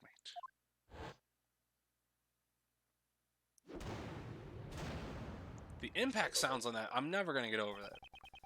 It's now clear you discovered the body. This came out in 2011, and Dual Destinies came out in 2013. When did the translation came out, though? You have no more reason to withhold your testimony, correct? Very well, I'll tell you. Now, if the original Japanese text happens to say whale as well, then I concede on that. But if the translation came out after and the original like text says something different, then whatever. I'd assume the original as well. Yeah, there's that possibility. But I also can't read moon runes, so I couldn't tell you. Very well, I'll tell you, but I doubt my testimony is worth hearing. Whether or not it is worth hearing is for me to decide. I will expose the truth with my own hands. That is my sole duty. I think you're a little off there, Mr. Edgeworth. What do you mean? We're not trying to expose the truth, we're trying to save Simon. Isn't our goal to help our clients? I mean, you're not a prosecutor right now, you're a defense attorney's assistant. Well said there, Kay. She's right on the money, Miles. The official task of the Edgeworth law offices is to defend our clients. Your old man who founded the firm truly valued the bonds he had with his clients. So, if you're not willing to do the same, maybe you aren't cut out for this job. How about you back up, dickhead? I'm cut out for every job. I don't want to fire you on the spot either, so have a heart, okay?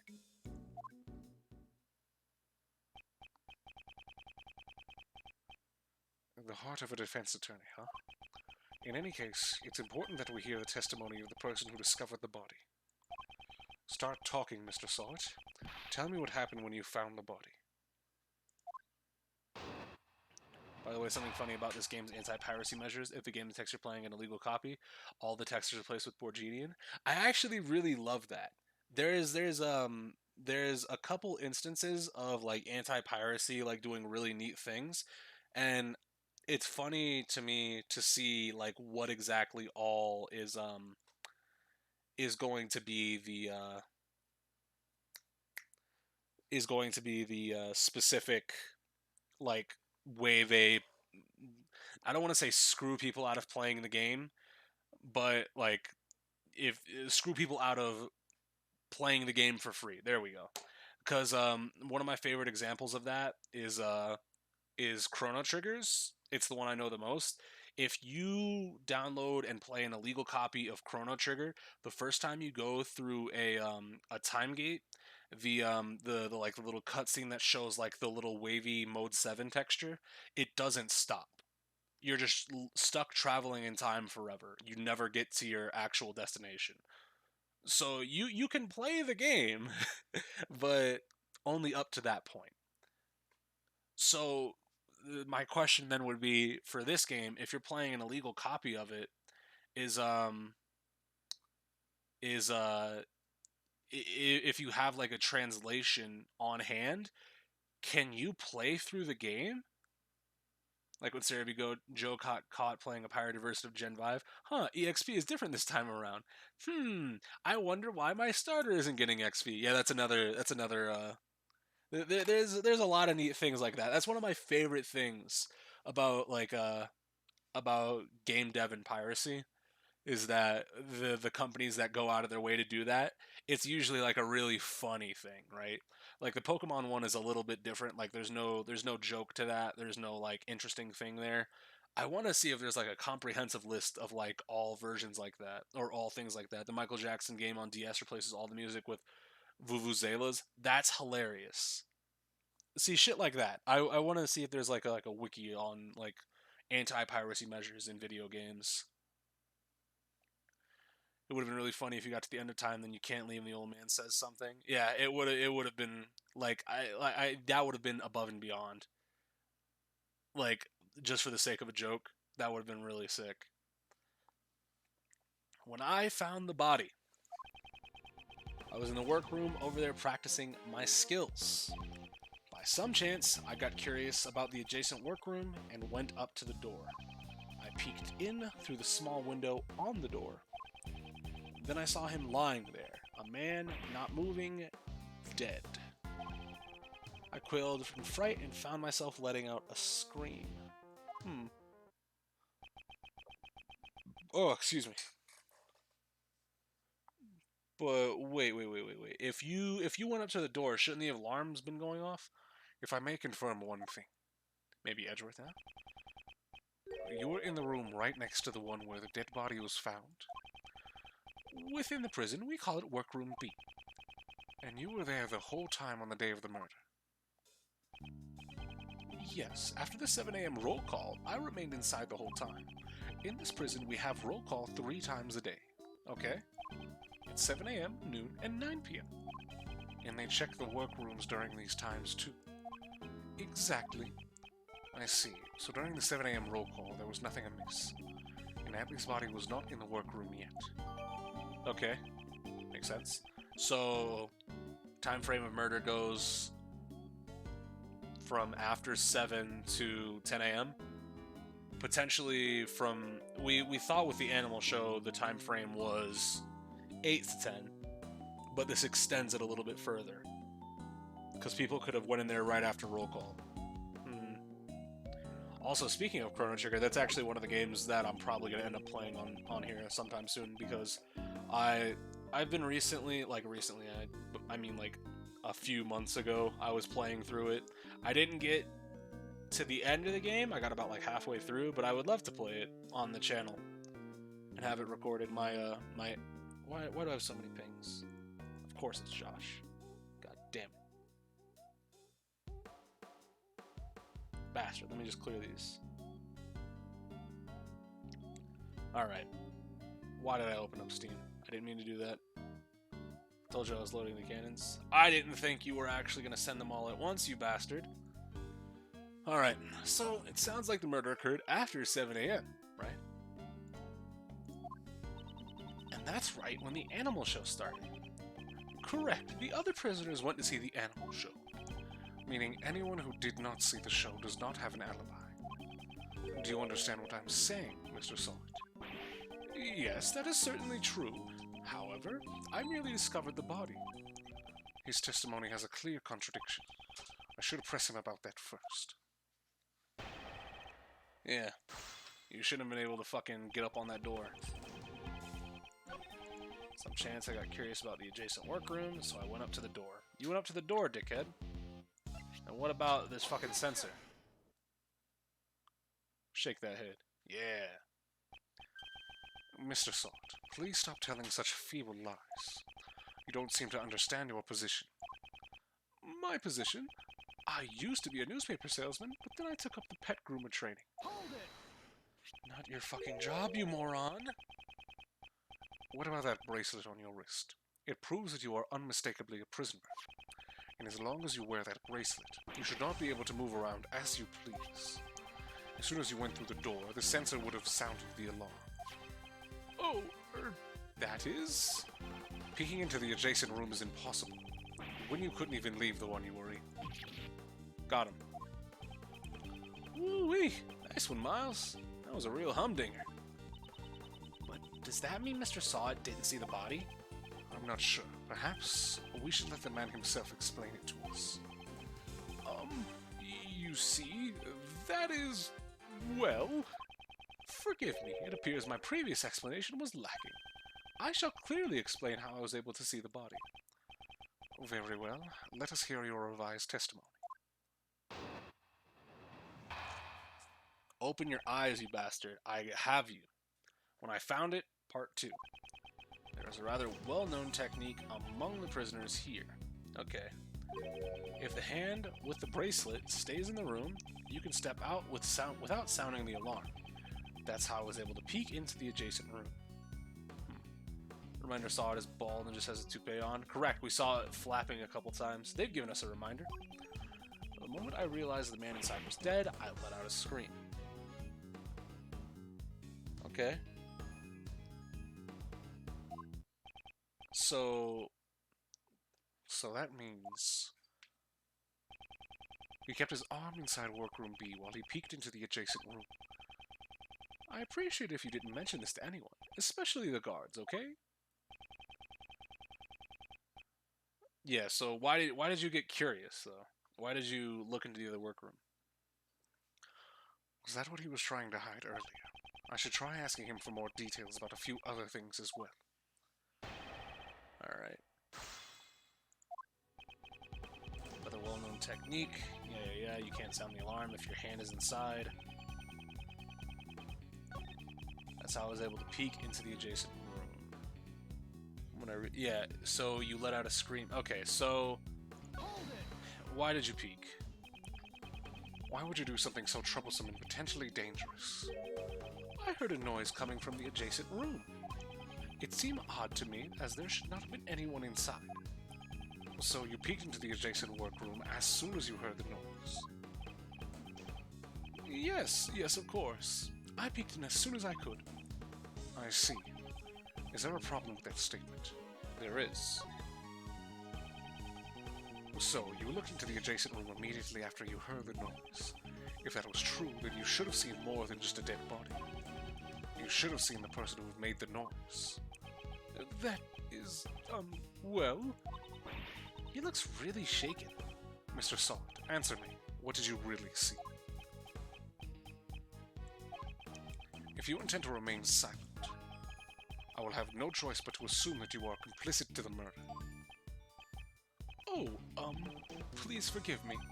It's just that I couldn't even believe what I saw myself. It may have been just a dream. I hesitate to even recall it. Tell me what happened. Very well. I will be frank with you. He'll be here all week. I saw a dog. It was a nightmarish scene. A large black dog was biting into the neck of the victim. What did you say?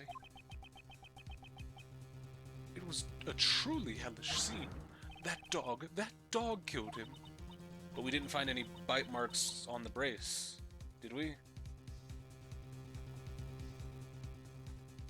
But also, he would be fighting back against the dog, I would think.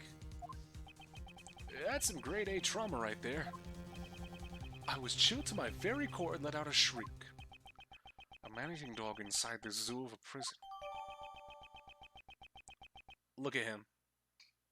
That dog didn't kill nobody. Barks at me a lot, by the way. That was everything I saw. Do you believe me now? Yes, I do. I doubt one would be able to lie about something like that.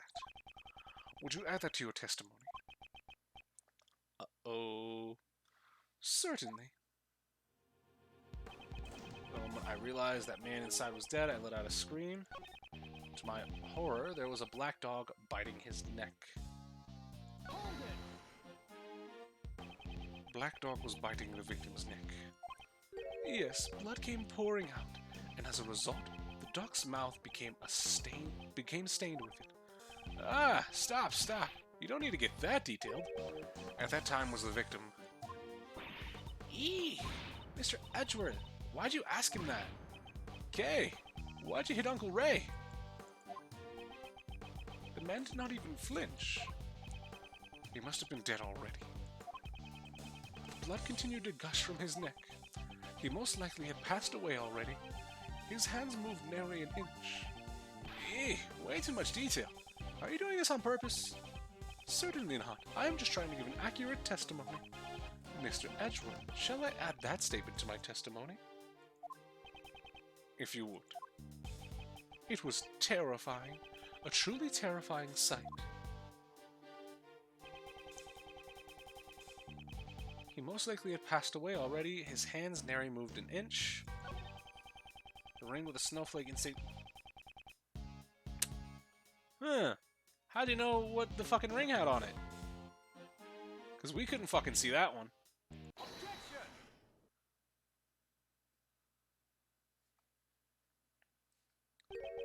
A ring with a snowflake insignia?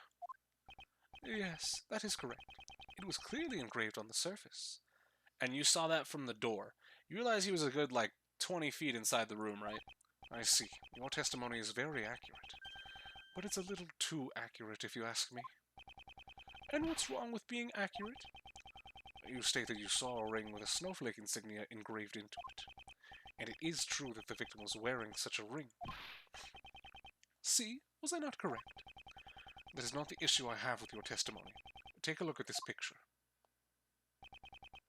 As you can see, the right hand is covered by a sheet. Okay, well, yeah. That too.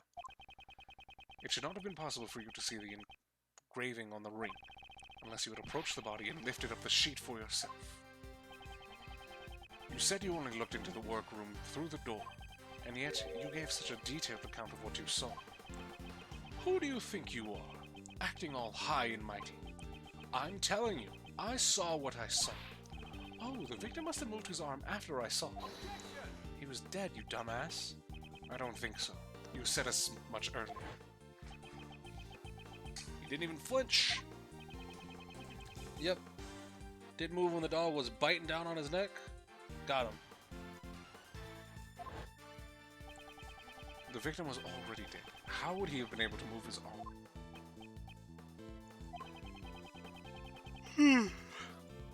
This guy's looking pretty suspicious now, yeah? Frank saw it. What are you hiding, you scoundrel? No, I am not. That is, you're wrong. I know what I saw. No, not again! Damn it. Shut up already. Stop making a fuss about every little thing I saw. You're just a defense attorney's assistant. He has finally shown his true self. Whoa, I guess the cat's out of the bag. A black hairy one at that. Just went flying. Bald, bald, bald. I'm just your friendly neighborhood witness. Are you really just a witness? I would say that you are rather suspicious. What was that? You saw something that could not have been seen from the outside of the room. How is that possible? The logic behind it is simple. Mr. Sard, this is where you saw the body from. Well, I mean, he was in the fucking workroom. When you discovered the body, you went inside the room where it lay. Since you saw the engraving on the ring, that is the only possibility.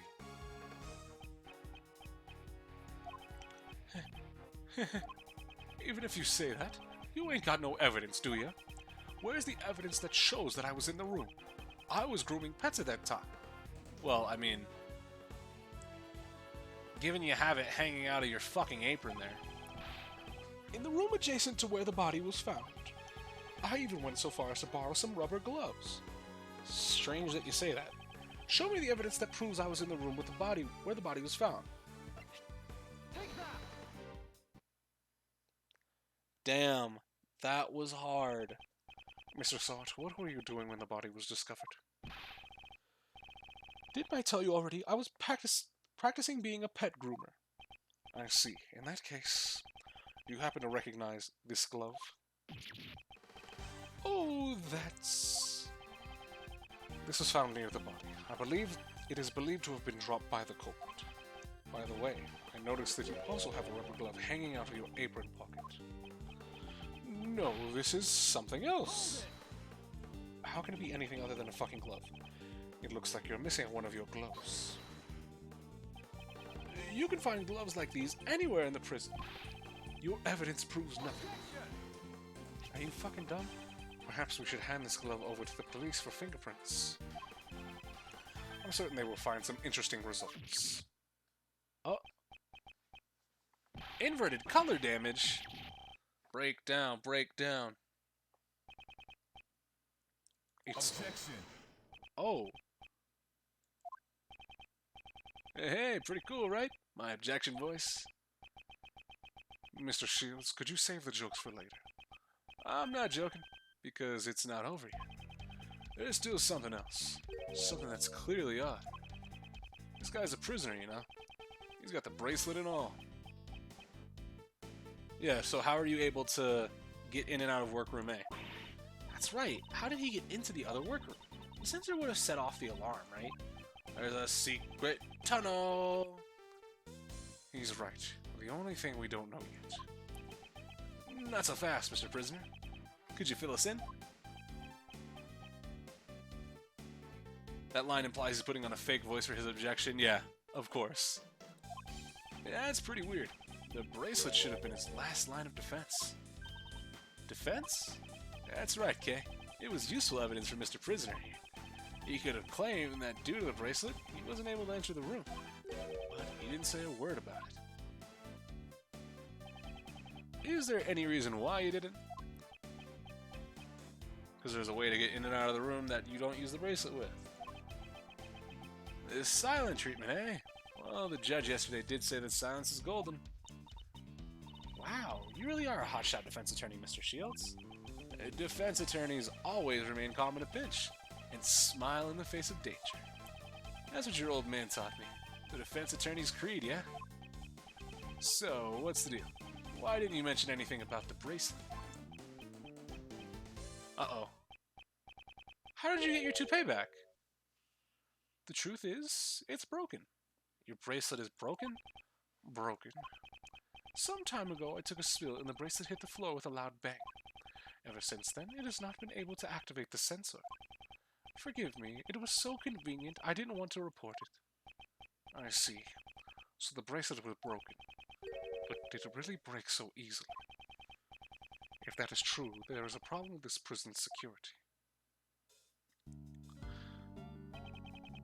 You, over there, may I have a moment?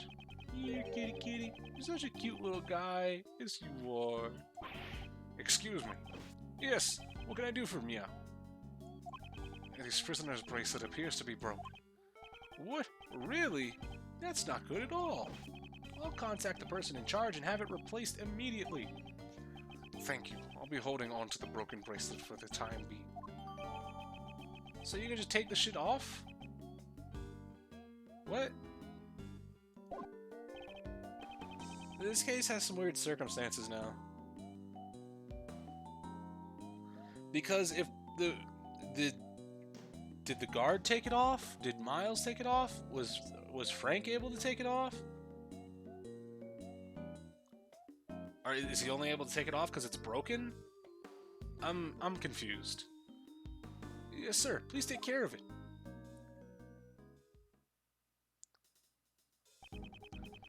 Now that the bracelet's been taken care of, shall we move on to arresting you for murder? What? Perish the thought. I didn't kill anyone. They didn't mention it, so I guess so it doesn't matter. Yeah, of course.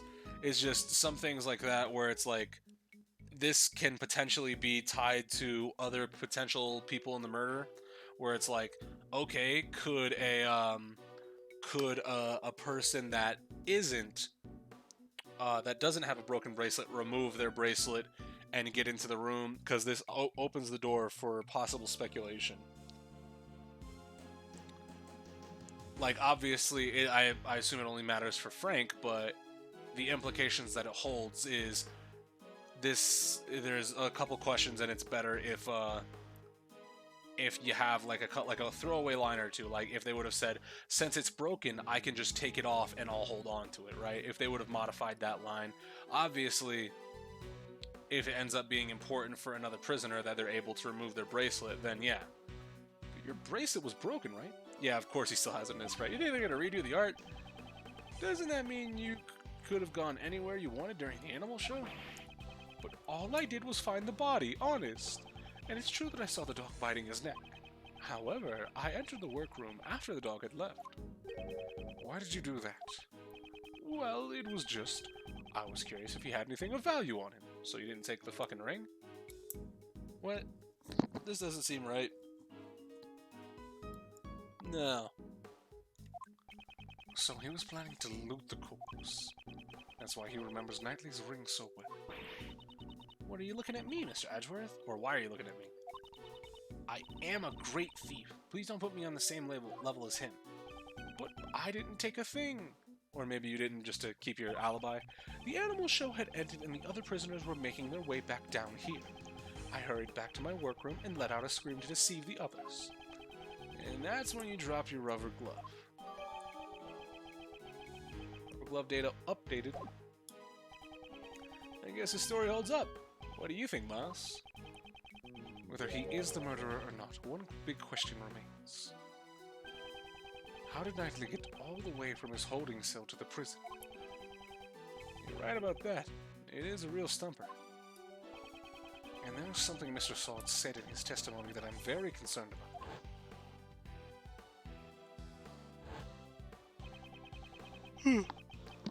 If that dog had any part of the murder, Mr. Salt.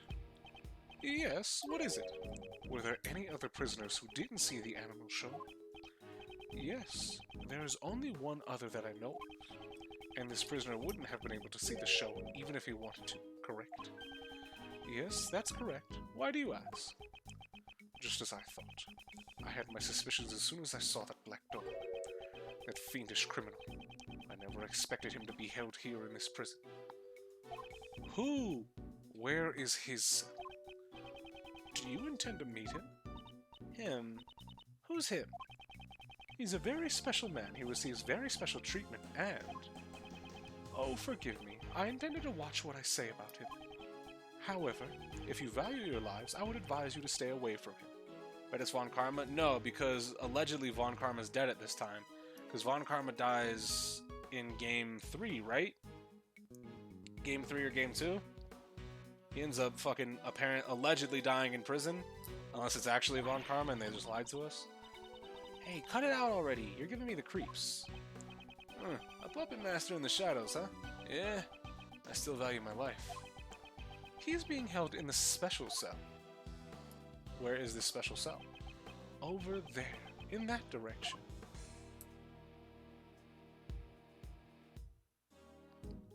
Fuck, let's go check it out.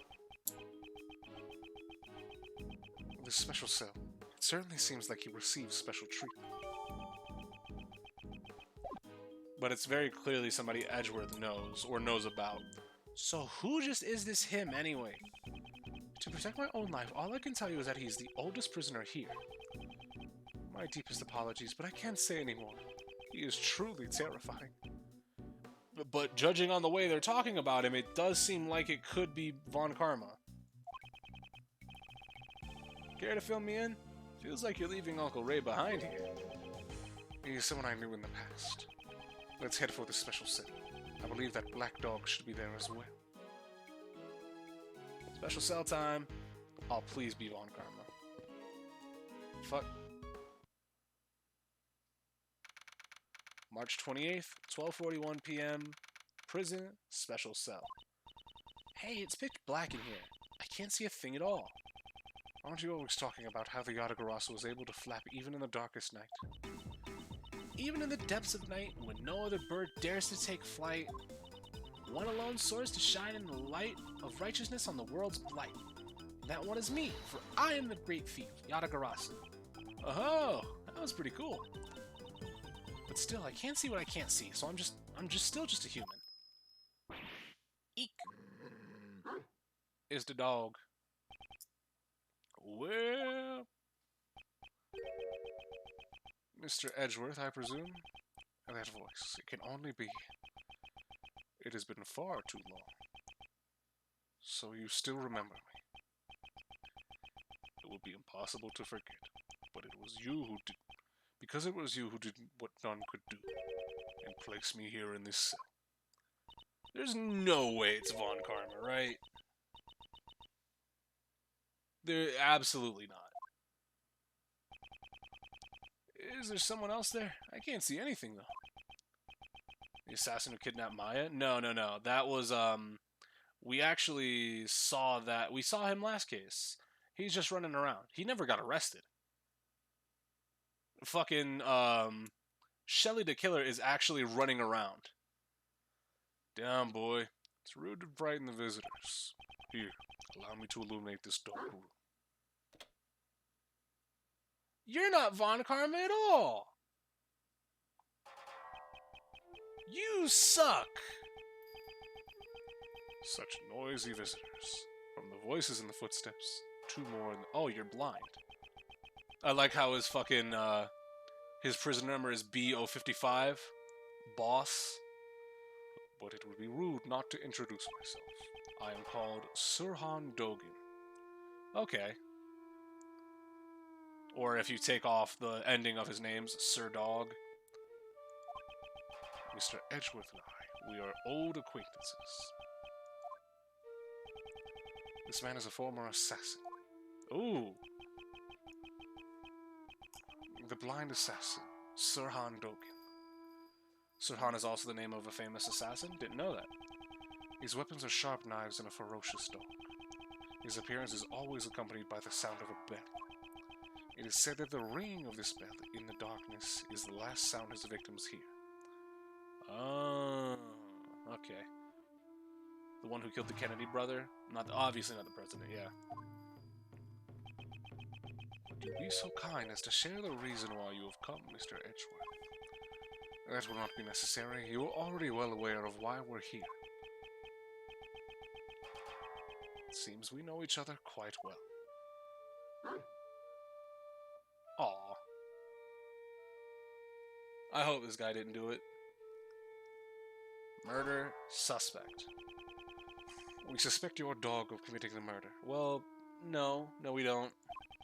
The witness who discovered the body saw him biting it. There must be some mistake. My boy is obedient.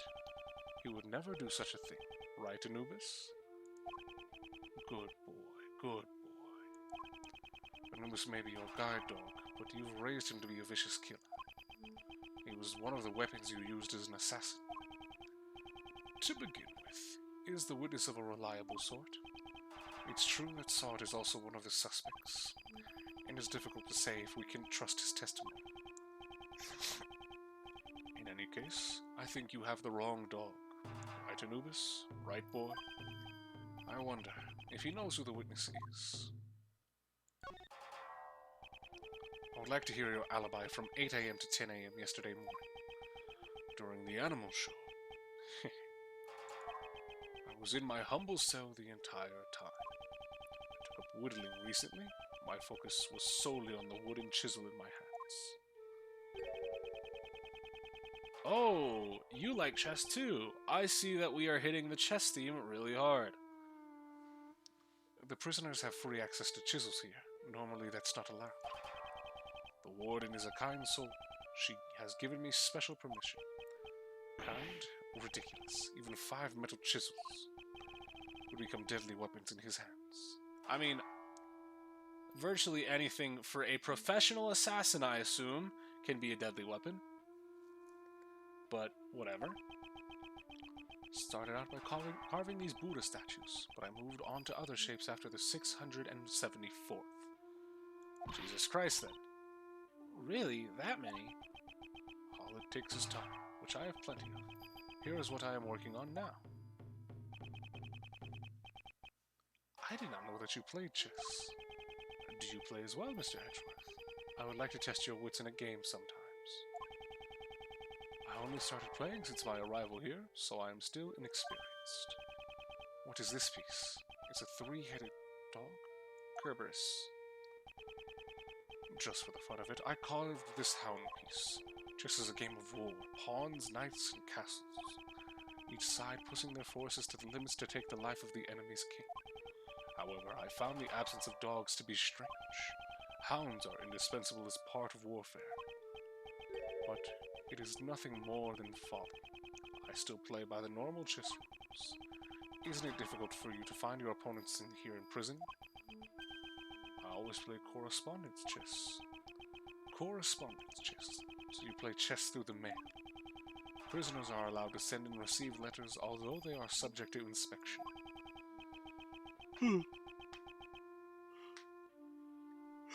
This is actually pretty cool. Like, obviously they made this guy cool for reasons. This man's head. Look, man. He needs somewhere to rest his chessboard. At the moment, I am waiting for my opponent's next move. Hound piece data jotted down in the organizer. So he plays chess with people outside of this prison. Alright, what you know about the victim? Do you know who was murdered? It was Horace Knightley, a most unfortunate lad. Your ears are as sharp as ever. Who needs a missile when you could just use him? Who needs missile when you can use Anubis? As cute as missile is, Anubis is just a murderer. They are all I can rely on. As I thought, he has his full knowledge of everything that goes on in this prison. On second thought, he might be fortunate after all. Fortunate? How so? He committed a grave crime, but he was able to avoid punishment for it. An assassination attempt on the president. What a bold man. Well, he's dead, so... Assassination attempt. Hey, Mr. Edgeworth, didn't Knightley just... He may have killed his own superior, but he never attempted to take the president's life. Are they trying to conceal the fact that the assassination was staged by the president? Whoa, whoa, whoa, hold your horses. Knightley didn't attack the president? But Uncle Ray was requested to defend him in court on charges of an attempted assassination. You didn't know either, Uncle Ray? So, they're trying to pin the whole thing on Mr. Knightley. Now I see why the PIC is taking action. Yep. That's why we got kicked the fuck off. That's outstanding. That DePest guy, well, okay, was going to indict him on charges of attempted assassination. And in doing so, they would have twisted the truth. I suspected it was a false charge. I heard about it from one of the guards, about Knightley. He kept desperately insisting I didn't assassinate anyone. But the courts are supposed to bring the truth to light. I may not be well versed in law, but I can say one thing for certain. Some of the prisoners here were convicted on false charges. That's the reality of it. Right, Anubis? Right, boy? Leaving the truth in the care of the court can be dangerous. Leaving the truth in the care of the court is dangerous, huh? There was someone who said the exact same thing before. That investigator from Interpol who doesn't trust prosecutors. Show him. Yeah! Look at him go! Dark Age of the Law is already in effect. It's starting up. Like, it's crazy that they're pointing... That's the one thing they're pointing at. Is this the first time we're having... No, this isn't the first time we're having flashbacks to the previous game with text involved, right?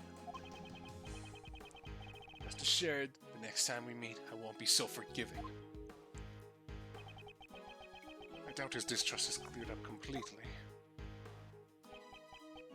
But he's gotta trust me. You feel the same way, don't you, Anubis? The truth of the courts and Mr. Edgeworth's reasoning both can't be trusted, right? It is nothing to be upset about. You're not the only one who suspects me. Yesterday, the other prosecutor and that judge came here too. They brought the warden along. How they despise me. Oh, it must have been those two rude people from before. Prosecutor DeBest and Judge Courtney. Though it thoroughly inspected my room, but they left without finding a thing. It seems they were searching for the murder weapon. 'Tis a shame. They searched the other prisoners' cells too, not just mine. Yet they were still unable to find anything. All that hard work was for naught. Prison investigation notes jotted down. Mr. DeBest and Warden Roland. Okay. This is quite a problem. What should we do? Assad's testimony alone won't hold up. In order to confront him, we'll need evidence. Now, if my guest would be so kind as to leave. Right, Anubis, show them the way out.